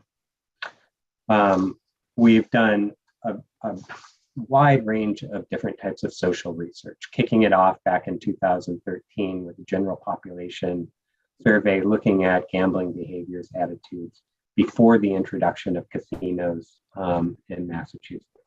It provided us with a really good picture of what does recreational gambling look like? What does at-risk gambling look like? And very importantly, what is the prevalence rate of problem gambling in the state before casinos opened up? Likewise, similarly, we in the next month or so will have for you early findings from the follow-up general population survey. How has all of that changed in the last 10 years since we've launched 3 casinos in the state? And it will also serve as a functional baseline to understand sports wagering behavior in Massachusetts. We've also, in that same social research, the Sigma team produced an understanding of the prevention paradox as it relates to gambling behavior. There was a study done and released last year looking at sports wagering specifically and provided some information for both the legislature and the Gaming Commission to consider as we promulgated regulations and rules. We've done a wide range of community engaged research, and I know this is a line of research that's near and dear to the Commission. We've looked at the community perspectives on Encore Boston Harbor from from the Everett community, looking at a wide range of different communities within that area. The Asian Cares Report has had a huge impact and informed us in Massachusetts and outside of Massachusetts even. One of the first ones was casinos and gambling in Massachusetts, looking at it from African American perspectives. And again, we have another report coming to you here soon, looking at perspectives and impacts in the Springfield area. Public safety research. Last year, we released an assessment of the casino's impacts on operating under the influence and OUI traffic collisions. For each of the casinos in Massachusetts and their host and surrounding communities, we've done a baseline and a number of follow-ups to really try to understand the impacts, calls for service, crime impacts, and the like. We will be releasing another one very soon for the Everett and surrounding communities. We will be sharing that next week with police chiefs in the area, and then followed by, we'll be releasing that to the commission, hopefully, I believe, next month or later even this month. That's just in terms of responsible gaming evaluations. We've evaluated each of the core responsible gaming programs in Massachusetts: voluntary self-exclusion, Play My Way, and Game Sense. Let's see. Data sharing, we launched MODE, the Massachusetts Open Data Exchange. It now hosts a number of the broad data sets that have been produced by the SIGMA team. We will continue to add to that library of available data sets for researchers, including the Section 97 requirement that will add player card data for the purposes of research. I think that gives you, I could go on and on, but honestly, I just want to give you just a general idea of kind of where we've been over the past 10 years and how, when I say I'm excited to see where this research agenda goes, I truly am, because these reports mean something. Research like this hasn't been done generally in the past, or if it has, it continues to provide details that are relevant to Massachusetts, and it adds to the overall body of research. So with that, I'll turn to the proposed FY24 gaming research agenda. So the FY24 proposed gaming research agenda is $1,865,000 if approved by the commission and carried out as we anticipate. This is roughly a 30% increase from the adopted FY23 budget. May I interrupt for 1 second? Of course. Your volume went down when you were announcing the amount of money that was being spent, and I didn't hear it. Could you repeat that, please? Yes, I'm sorry, Commissioner Hill. The amount of the proposed FY24 gaming research agenda is $1,865,000. And Commissioner Hill, this is a 30% increase from the FY23 gaming research agenda, largely due to the expansion of the gaming research agenda, looking at or proposing a number of studies related to sports wagering. And just to kind of go into— 1 minute, please. I'm sorry. We might as well, I guess we'll just be on real time as you go through. But this is on the integrated social and economic impacts. And did you say 1.8 or 1.3? 1.8. Okay, that's what I thought. Thank you. And then the only thing I'm wondering, Mark, as you go through this, could you let us know if this will be newly procured or, you know, how? Yes, absolutely. That's a good point. Yes. Yeah, because I'm always thinking about opportunities for different voices. So thank you. Correct. So just a couple highlights on research that we're proposing that is new. And as I go deeper into it, Madam Chair, I'll highlight whether it would be a new procurement or whether it's just a new line of research. First is a study to examine the effects of gaming in Massachusetts on human trafficking. And then diving deeper into sports wagering, we are proposing an evaluation on the effectiveness of sports wagering responsible gaming tools, a study on the impact of iGaming on public health, with particular focus on comparison of participants in other forms of gambling, comorbidity and problem gambling, and specifically and importantly, impacts on youth under the age of 25. We're looking at a prospective study on the feasibility and potential impact of allowing retail locations in the Commonwealth to operate sports wagering kiosks. Now, this is a study that is currently moving through the procurement process. However, we're including it in the FY24 research agenda because it will carry on into FY24. And which one is that, Mark? That is the kiosk feasibility study that's required in Chapter 23. I guess I'm trying to follow along in your memo, and maybe I'm lost. I'm just, Madam Chair, I haven't gone into the table that is presented there. I'm just kind of covering. I'm just teeing it all up for you right now. Thank you. Yeah, thank you so much. Okay. There's also required in 23 in the study on the participation by minority business enterprises, women business enterprises, and veteran business enterprises in the sports wagering industry in the Commonwealth. And then finally, we're proposing a study that takes a look at different marketing affiliate payment structures and the impacts on players. So now, Madam Chair, I will dive into the table and it organizes it into the different lines of research. Okay, so I think I'm looking at page 45 of our packet, Commissioners. Okay.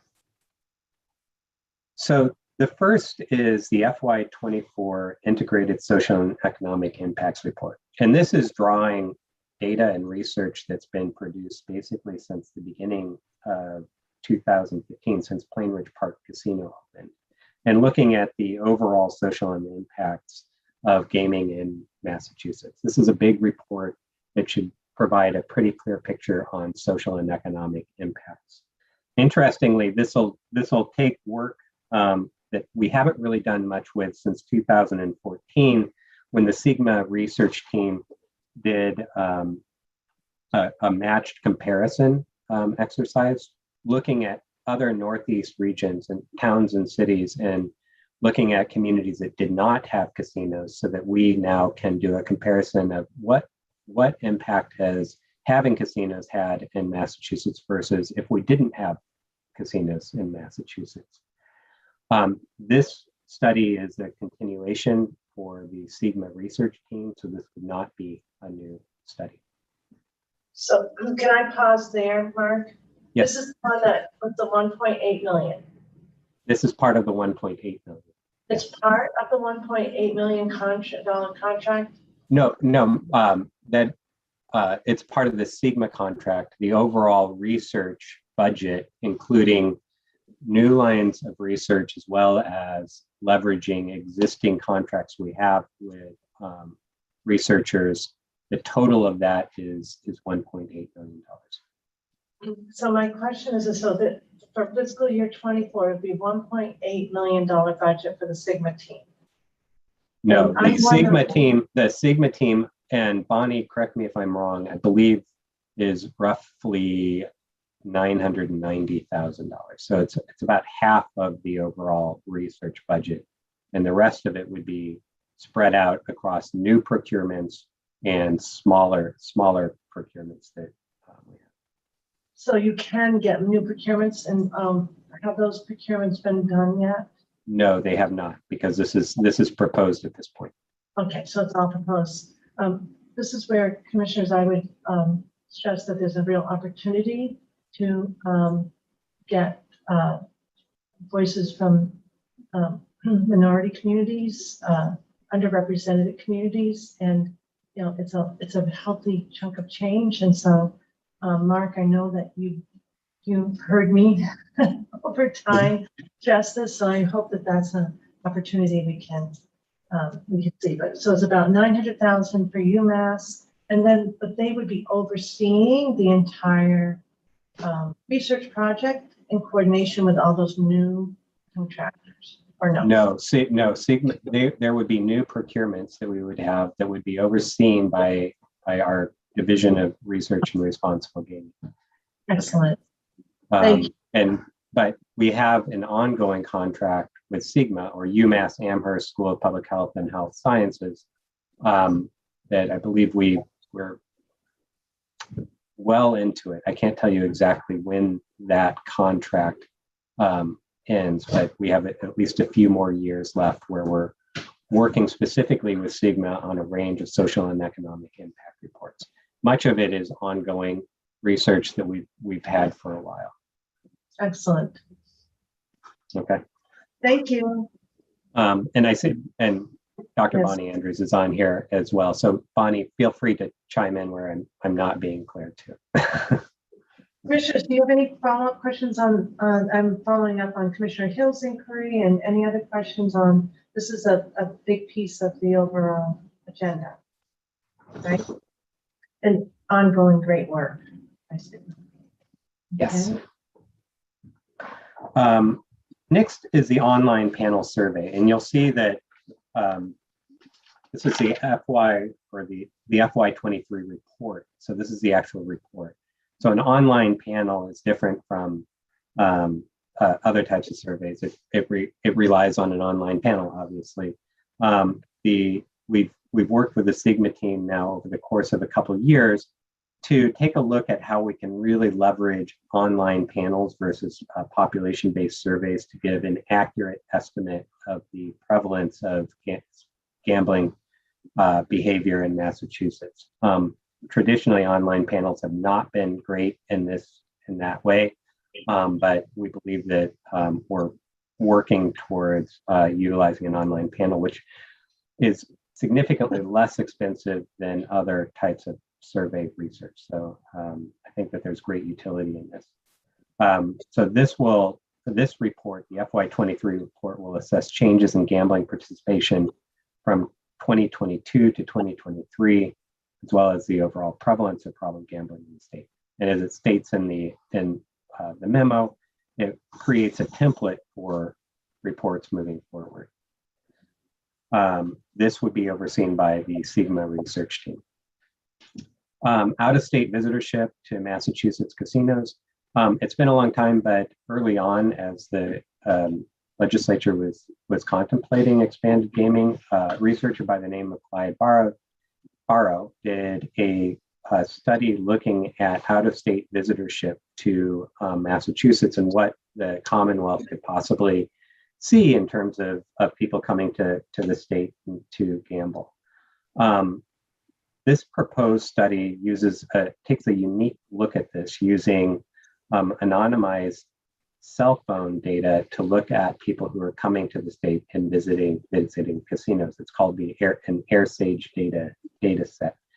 Arguably a much more accurate way to do a study like this than counting license plates at casinos and in garages. This as well would be overseen by the Sigma research team. Next would be an online panel administering a new wave of the online panel launching in FY24, which would build on the FY23 report. The goal being that we continue to do these types of online panels on an online basis so we it acts as sort of a monitoring function to understand how gambling behavior is changing and most specifically how is problem gambling changing? How is at-risk gambling changing? So that sort of monitoring process allows us to work with our partners, including the Department of Public Health, to be able to respond if there are changes that we're seeing. And then finally is an ad hoc economic report that would be determined by the Commission later in the summer. And perhaps this is sports wagering, perhaps this is not, but it allows more flexibility for the Commission to identify a pressing research question that you all have and be responsive to that. Under the public safety research, and Wait for a second. Any suggestions or questions for Mark on this portion of this framework that's being presented? Economic development. The three categories are economic development, safety, economic impact, I mean, or social and economic impact. correct. Public safety, and then your other Community engaged public. So what's up next would be public safety research, then followed by community engaged research, responsible gaming evaluation, sports wagering research, and then a brief piece on our research review and knowledge translation and exchange. Okay. So anything on economic impact right now that you're thinking of? Not beyond what is in the. Not for me. I'm sorry. I'm looking for the input you're seeking, Mark. Okay, we'll move on then. Somebody, I just want to make sure that we do it in real time because it's pretty dense. So trying to keep our brains, but in a good way, dense. It's really important, but keeping our brains nice and flexible for you, Mark. Okay. So moving on to public safety research, we're proposing an assessment of gambling on public safety in Plainville and the 5 surrounding communities. And this would be an 8-year report. We haven't done a report of this nature in Plainville for a number of years, and we felt that it was time to go back to Plainville. As I said at the beginning, we're about ready to release a report looking at Everett and the surrounding communities. And the research team is also right now in the midst of collecting data and writing a report for Springfield and the surrounding communities. So this is a logical sort of next step in our mind to do. This would be carried out by Justice Research Associates. We have a contract with a small group based out of Virginia, but with extensive experience in Massachusetts and specifically with a number of the police agencies that we're currently working with. Christopher Bruce is a name that probably rings a bell. He was carrying out this research for a number of years on our behalf, quite well, I might add. He stepped back, but is still involved with Justice Research Associates. The new principal investigator for that group is Noah Fritz.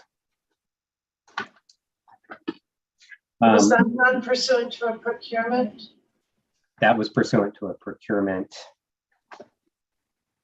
last year. I'm losing track of time, Madam Chair, but I believe it was last year that we re-procured that work. It was about a year ago. Okay, thanks. And the other study that I also briefly mentioned at the beginning is an assessment of the influence of the expanded gaming and human trafficking in Massachusetts. This is an issue that's come up a few times over the years, and we felt like it was time to take a deeper dive in this specific type of research. This would be partnering with a wide range of stakeholders in Massachusetts with specific interest and expertise in this area. We envision that this would be a new procurement. It may leverage our contract with Justice Research Associates, but we would not envision that they would be the principal investigator on this project. Okay. So if there's any questions on that, otherwise I'll move on to community engaged research. Are there any other areas we want to explore on public safety? Commissioner O'Brien?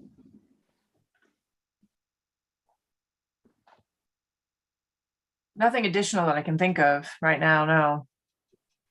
I'm wondering on a broader question, and then Mark and I have already talked about this, is I'm intrigued by the interplay of advertising with sports wagering. And so I'm sort of interested in making sure we don't miss next year in terms of that, but that's not necessarily public safety topic.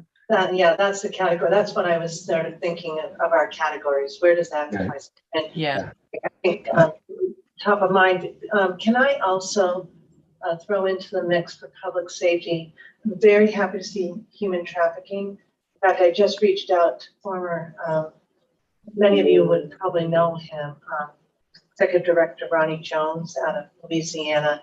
Mhm. He's working extensively on human trafficking issues. And I reached out to his partner, Kristen Clark, to see if they might come present to us on, and I got back just by chance last night. So it's been on top of mind for me. I know Commissioner O'Brien's been on top of mind for you, so I'm really delighted to see this. The other area, Commissioner O'Brien, I think you've thought about too, maybe others have, well, we've certainly been talking about is anti-money laundering.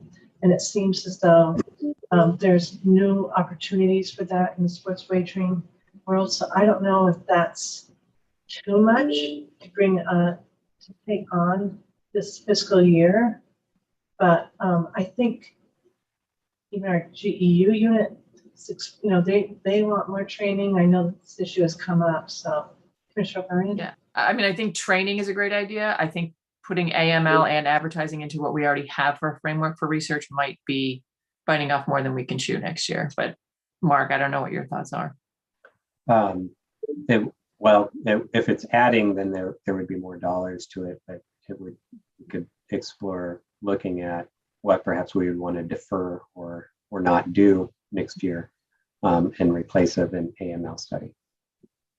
Or I don't know, I guess I don't know the true scope of it, but perhaps could that be something that we look at as in that economic ad hoc?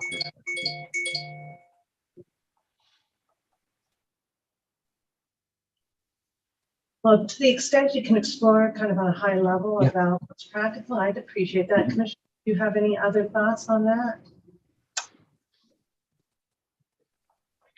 If Commissioner O'Brien on the training, I don't know if that could come, I think a discussion that we can have with IEB. Right. And Madam Chair, I mean, in addition to, or instead of there, we also, we have the ability to do extensive literature reviews, find out what research has been done, and perhaps identify where the gaps are in this type of research. And we'd be happy to, in the interim month, Bonnie and I would be happy to do that type of research for you and report back. If there truly is a gap here, I think I love the idea of doing that.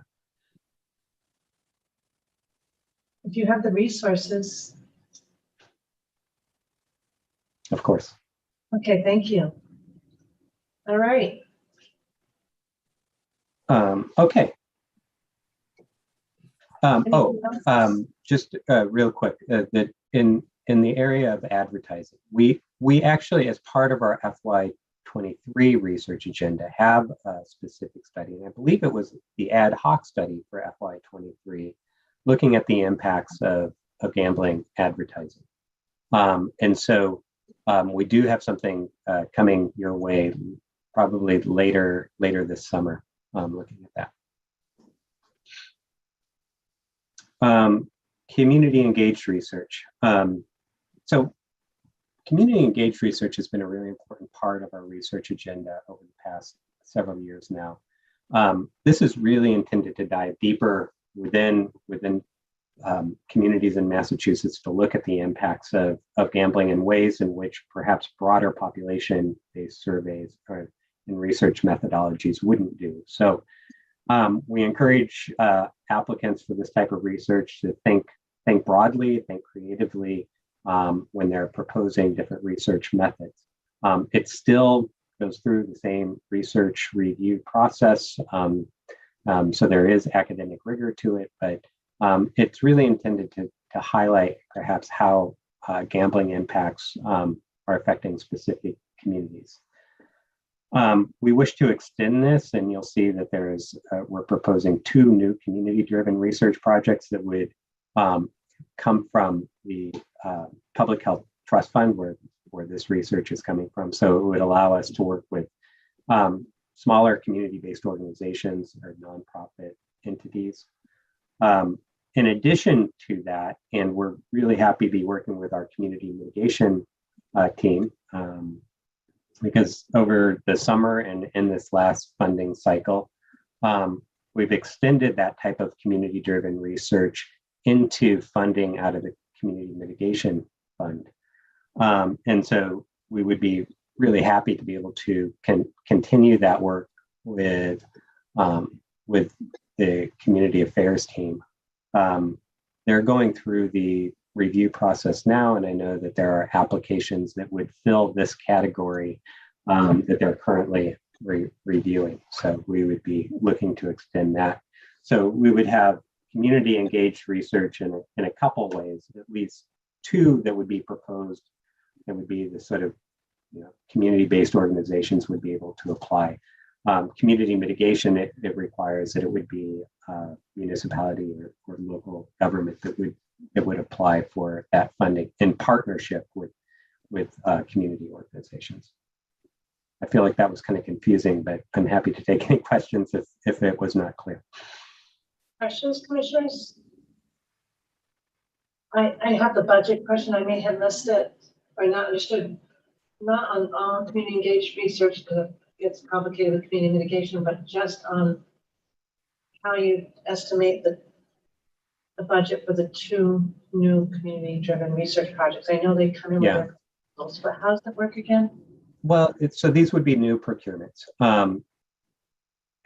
And we estimate that each one is approximately $100,000 each, or we budget about that. Is that enough?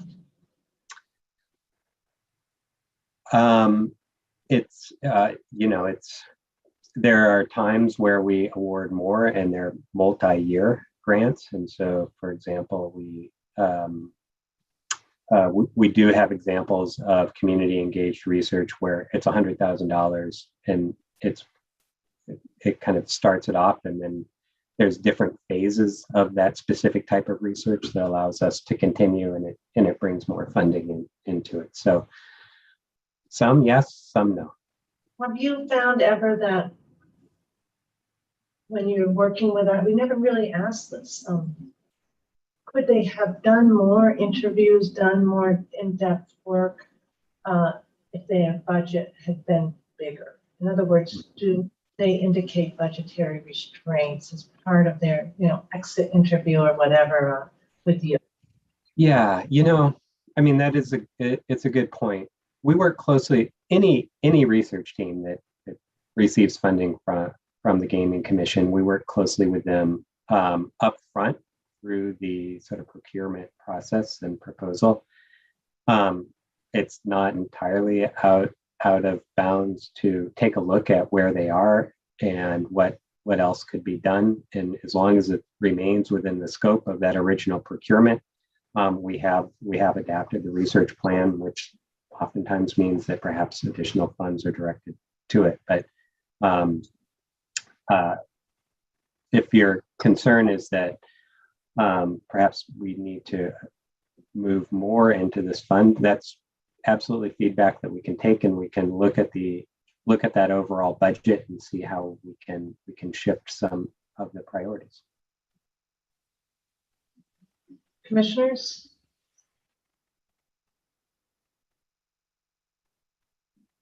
What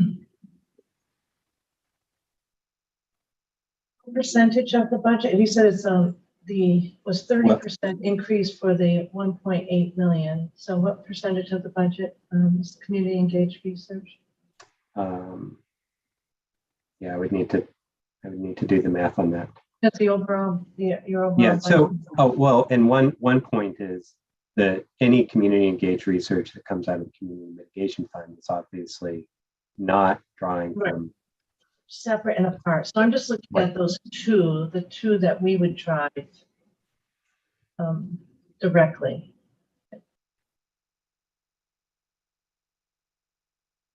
So it's like a couple $100,000 we're setting aside two projects. Right. So it'd be roughly, 10%?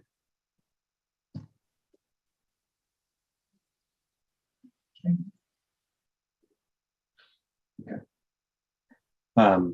which, if you would like, we would certainly take that feedback and take a look at how we can adjust the budget there. This is, which is exactly, that's great. That's the purpose of these conversations that we'll be having with over the next month or so. My feedback that I would seek, if you could look at it, would be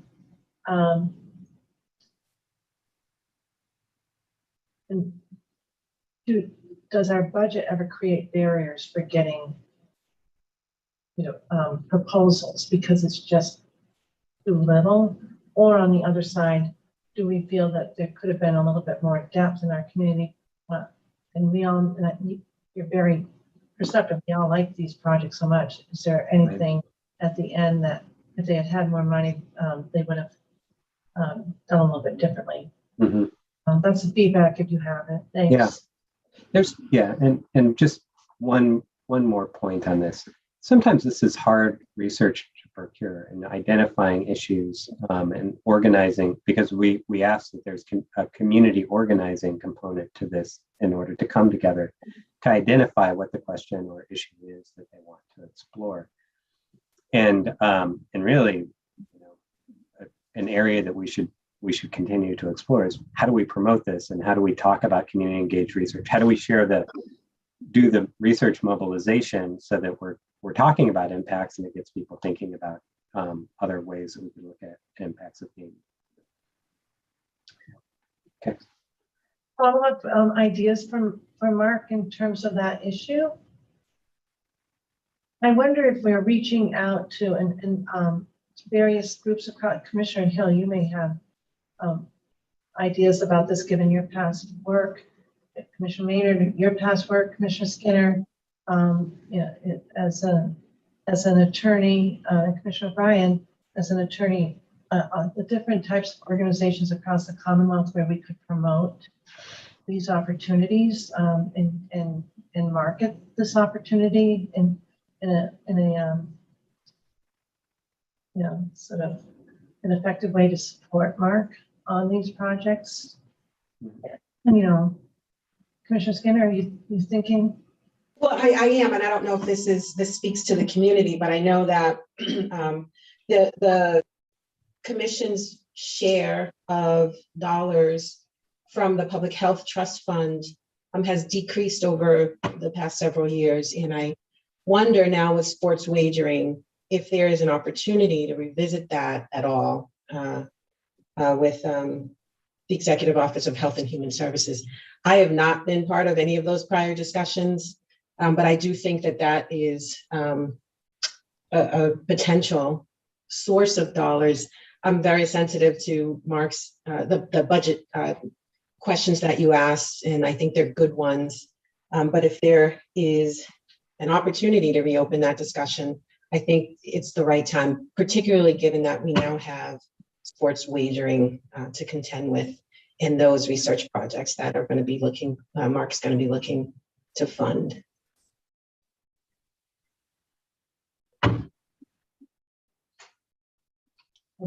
Other ideas?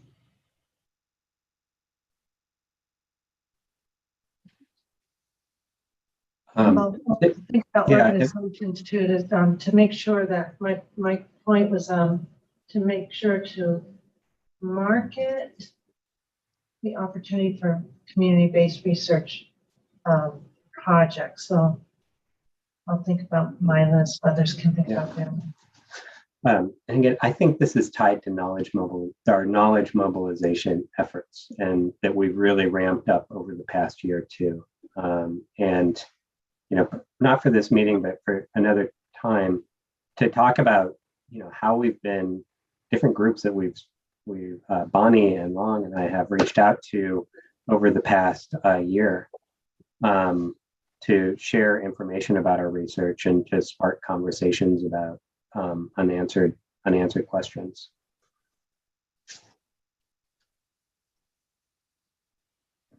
Okay, so I'll move on. So data sharing, we would continue, we really wish and think it's important to continue our work with MODE, the Massachusetts Open Data Exchange, as we support open science and open access to our data so that it's we're able to look at it in different ways as different researchers draw upon those data sets. And would continue working with our licensees, casino licensees, the Department of Public Health to get over the finish line with the player data requirements in Section 97.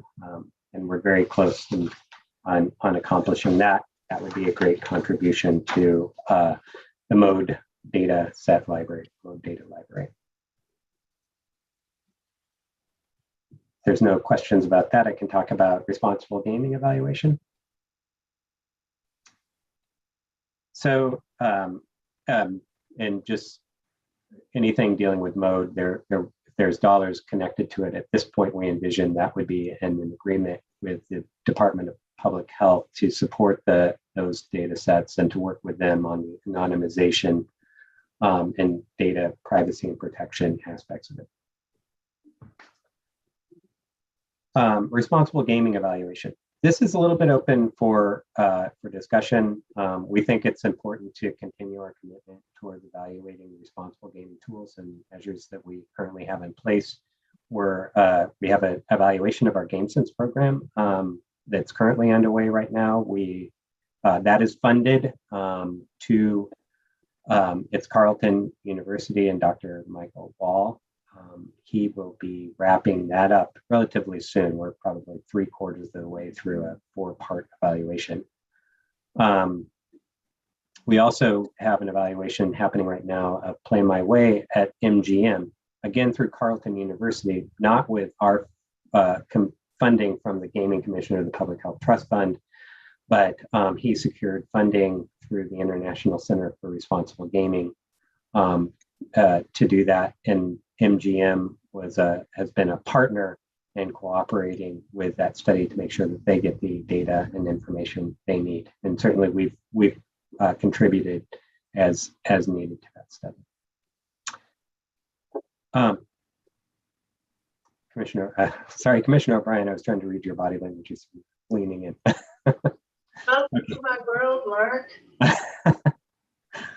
Okay. And then we would be proposing another wave of the GameSense evaluation, and this would be slightly different. This would be and through a proposed license agreement with the British Columbia Lottery Corporation and the National Council on Problem Gambling, looking at our GameSense program compared to other GameSense programs in other jurisdictions. Those are primarily in Canada, but there's increased information and interest in GameSense around the country. So it would be a partnership with the two of those entities and looking at our GameSense program. What are its strengths and what are its weaknesses, and how we could potentially continue to improve. All right. Sports wagering research. So first is an iGaming study, and Bonnie and I put this under sports wagering research, recognizing perhaps it's not truly sports wagering research, but we felt like it was the best place for it. And so this came up that as sports wagering has grown, significantly since 2018. iGaming also is gaining a foothold in the United States, and much like it was helpful, or would have been perhaps even more helpful to the Commonwealth to have an early study on sports wagering dating back to 2018.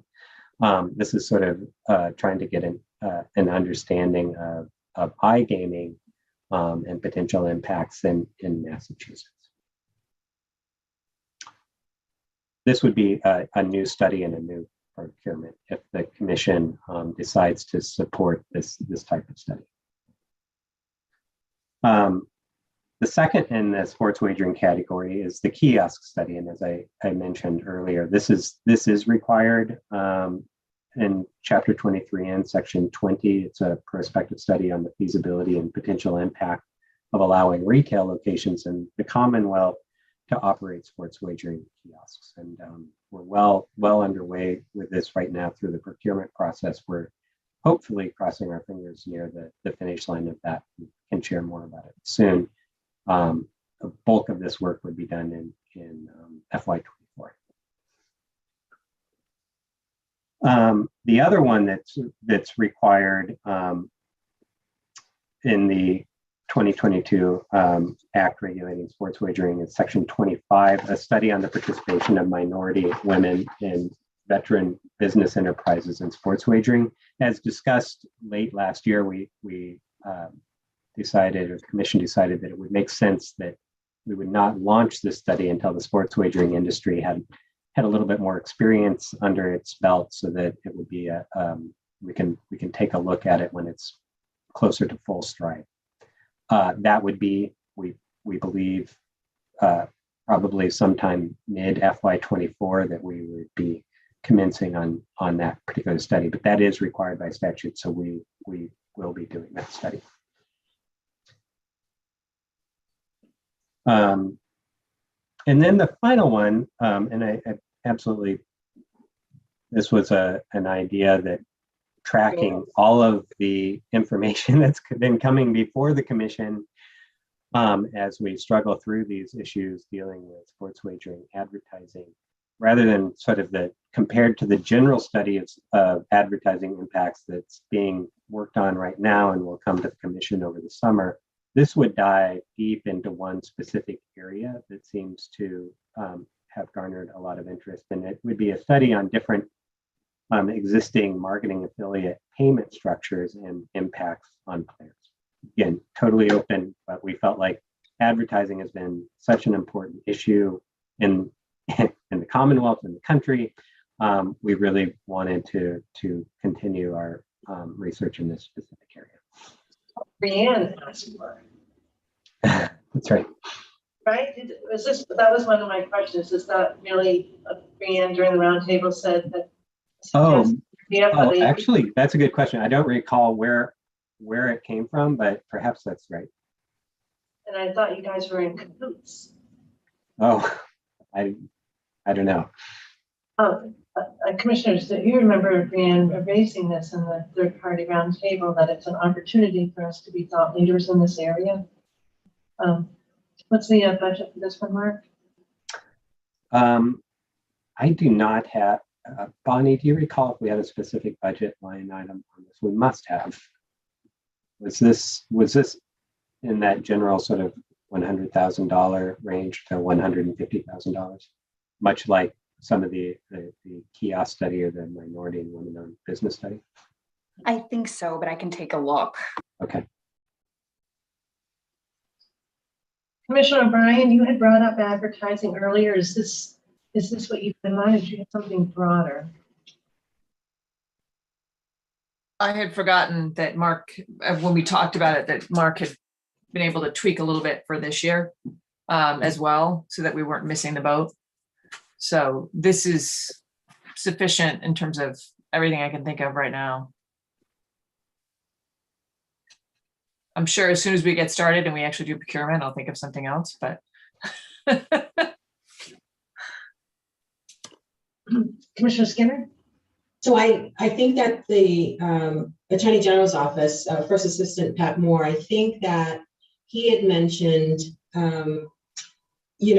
getting some use out of the data that the operators, the online mobile operators, collect relative to patron behavior patterns in terms of, the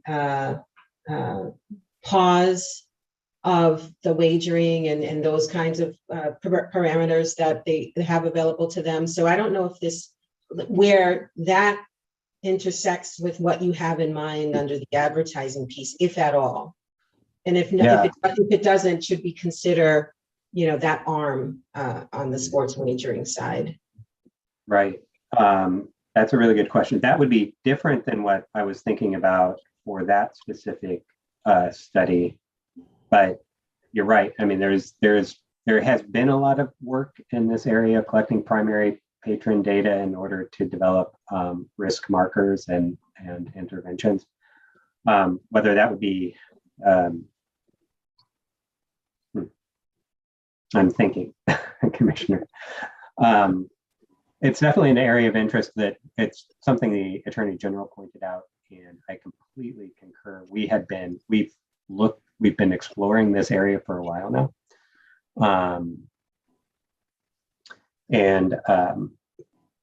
I think it's something that we want to continue both working with the AG, but also, there's different ways of using that primary patron data. I'm trying to figure out, though, how it fits into the research agenda, whether it has a spot in the FY24 research agenda. Can I get back to you on that? Absolutely. I was Do some thinking about it. For sure. I was thinking whether it would be too soon, whether it's, an FY24 item or perhaps an FY25 item to give the sports wagering industry time to kind of set in. Mm-hmm.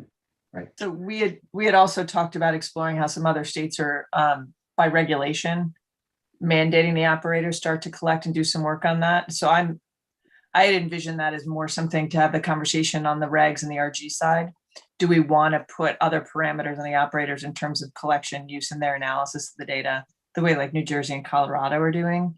And maybe once we have that footing, the following year, if there's some sort of research that can come off of that.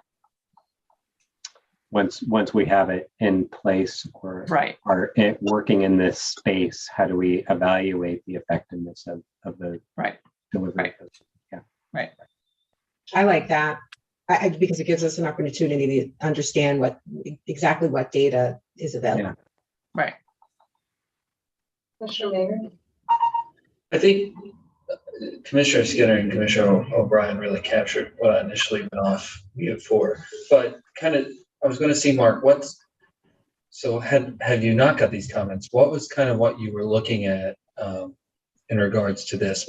How would you have put it together? Because I think I had an idea of what it was going to look like, and I heard Commissioner Skinner say something very similar. What in this budget, what were you looking at?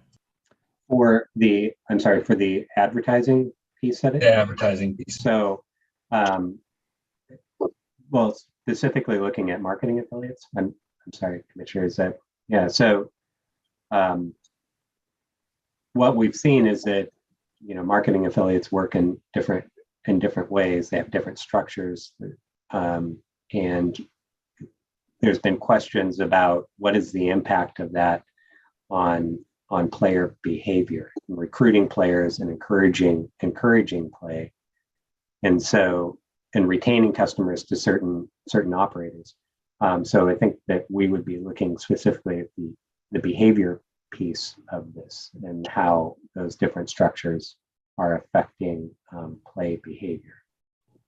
So Mark, is it fair to say that you're kind of looking at how does it operate under the Connecticut model versus the model we came out with versus other states? I think so. Right. Yeah. And I apologize. Some of these, we have general ideas and thoughts, and some of them we need to kind of go back and develop a little bit further. But yeah, I think it would be taking a look at different models, how different states are approaching this, and how it relates to customer acquisition and player behavior. That's helpful. Thank you.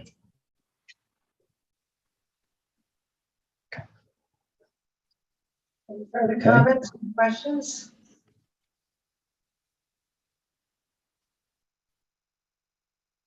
Mark, do you have anything else? I do. I'm almost done though. Research review, this is easy. We rely heavily on a research review process. We have research consultants that advise on drafting of procurements. They're involved in selection of procurements, but probably most importantly, they function as peer reviewers for drafts that come in and providing feedback to each of the research teams that have submitted a report to the commission. And I think that Bonnie and I have talked a lot about this, making sure that we have research reviewers that represent all the different types of research that we have that are coming in, whether it's economic, social, community-driven evaluation, making sure that we have people on hand to do these types of reviews. Okay.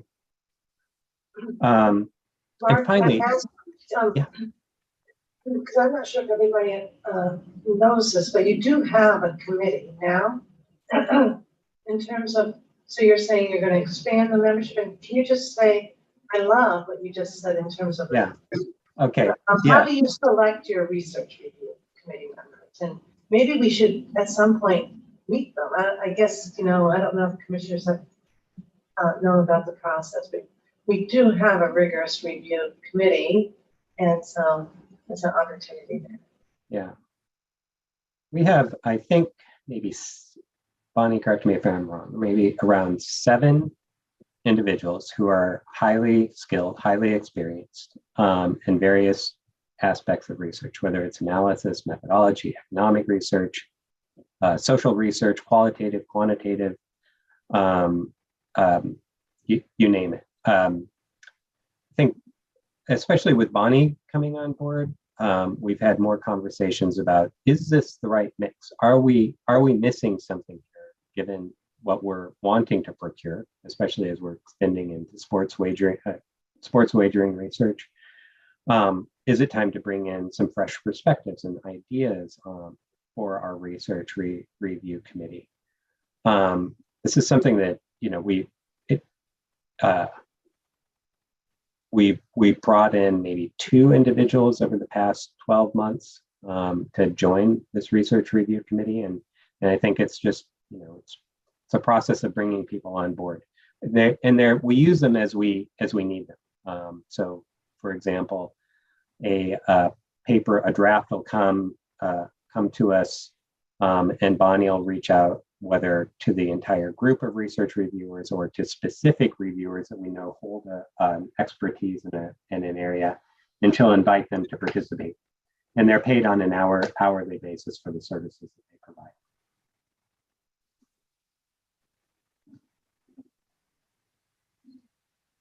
I like that. Yeah, I love that. It's something that has evolved over time, and it seems at this point it's just part of the way that the research agenda works. Okay. And last, and certainly not least, is knowledge translation and exchange. And this is something that was included in our FY23 gaming research agenda. We began working with a group called the Gaming Research Exchange of Ontario. I think it's about a $25,000 contract, and we would be proposing extending that contract with them, that amount again to GRIO. They are experts in knowledge mobilization and exchange, and helping us come up with a strategy to disseminate our research in ways that it's meaningful, it's getting it to the right people at the right time. And so as I said earlier, it would be great to come back to the commission and talk more about kind of how we've been doing this, especially over probably the last 6 months or so, and where we see it going. Part of the knowledge mobilization plan for fiscal year 24 would be to hold an inaugural research conference. I think of it more as a research and responsible gaming conference, but to really, we have amazing community engaged research that ties to the population-based research that the Sigma team has been doing. And some of it connects to the economic research. We've received this research in small batches here and there, but the vision would be to say, Massachusetts has been a leader in gaming research now for 10 years. Let's pull it all together and invite, invite a broader audience to the table for this.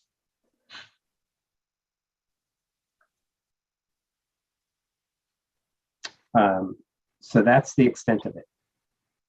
I think we have some notes to follow up on. I so appreciate what has been your ideas and thoughts so far, and we're more than happy to take anything else. Any further comments, questions before this now goes to the GPAC?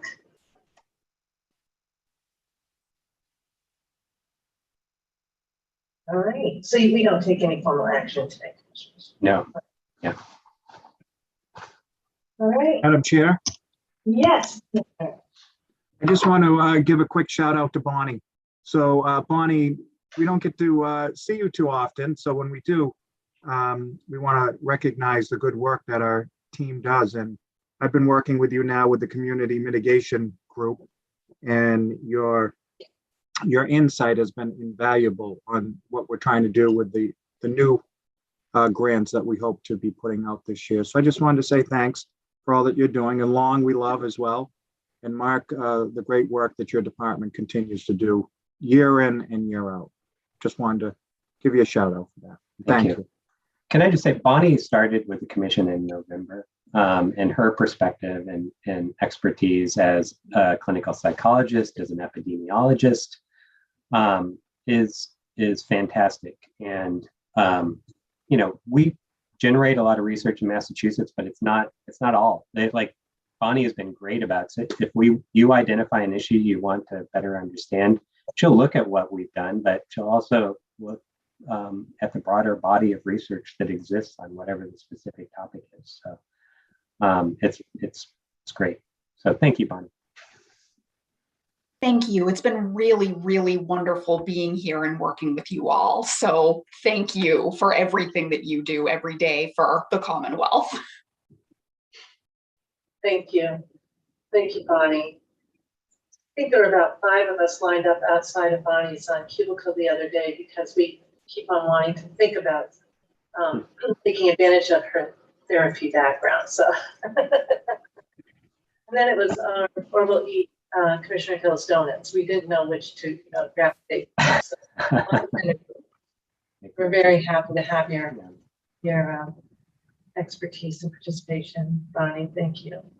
Long is also a therapist. He's an LICSW who has extensive experience. I don't know. It's the team that we have. So You're gonna have to get yourself a private conference room too. Just deal with everybody showing up at your door.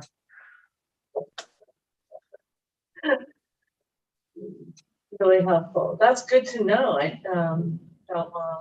Which reminds me, commissioners, tomorrow, a little bit off point, but tomorrow we have been invited out to MGM.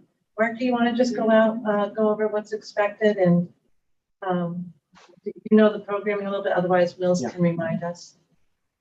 Sure, but absolutely, Mills, if you want to. Well, we're shifting now. Any other or comment with respect to the research agenda that Mark just presented and Dr. Andrews has chimed in on? Okay. I know we're Commissioner update number 7. Mark, can you give us a little update for tomorrow? Thanks. Yeah, so tomorrow, here's it today or tomorrow, is the official 1-year anniversary of Play My Way at MGM Springfield. Oh, Commissioner Skinner, I'm glad you found it. And it's a milestone, right? Play My Way launched at Plainridge Park Casino back in 2016, around then.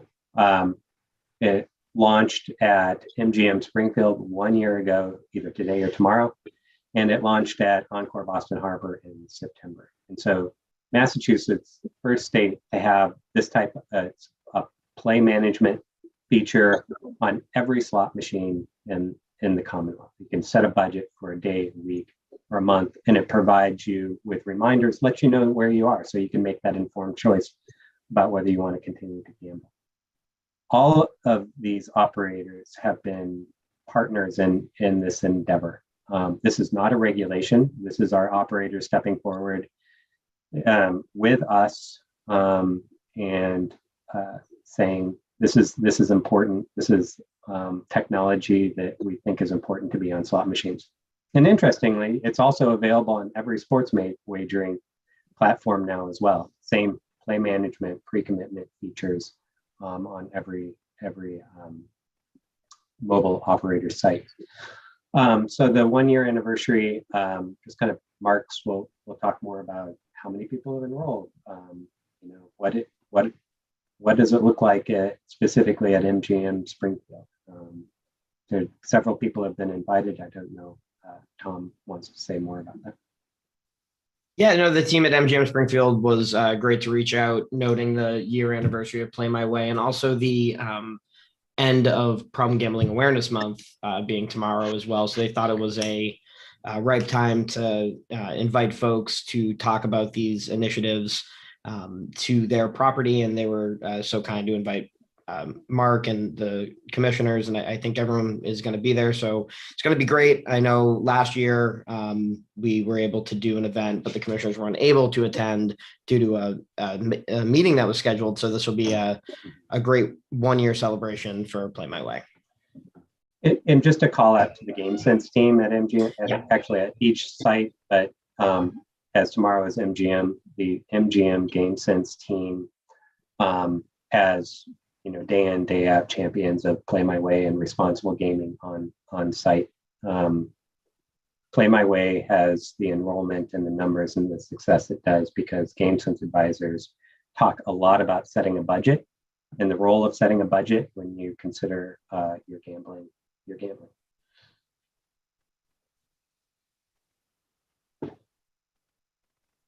Any questions about tomorrow's event? Remind us what time we should be there, Mills? The team at MGM wants to start the event around 11:30, so a little bit before that would be nice to gather at the GameSense Info Center. Gather at the GameSense.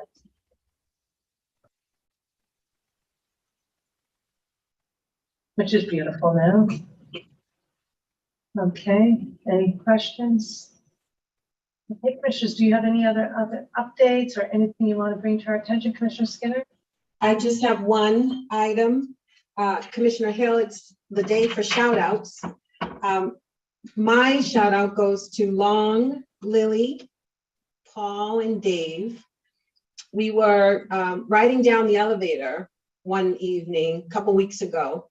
And of course I said, okay, where are you going to socialize now? Because they are sort of known for their after work outings, at least in my mind. But this time they were going to volunteer. They were going to volunteer at the New England Center and Home for Veterans. And that's right here in downtown Boston. That is an organization that provides housing and other resources to veterans.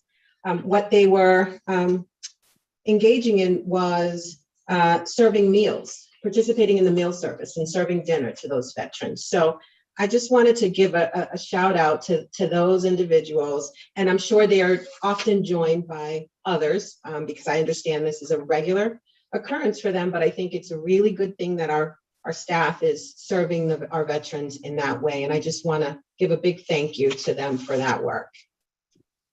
Thanks for mentioning that, Commissioner Skinner. That's really nice. And it has been a practice. That's good. Other updates?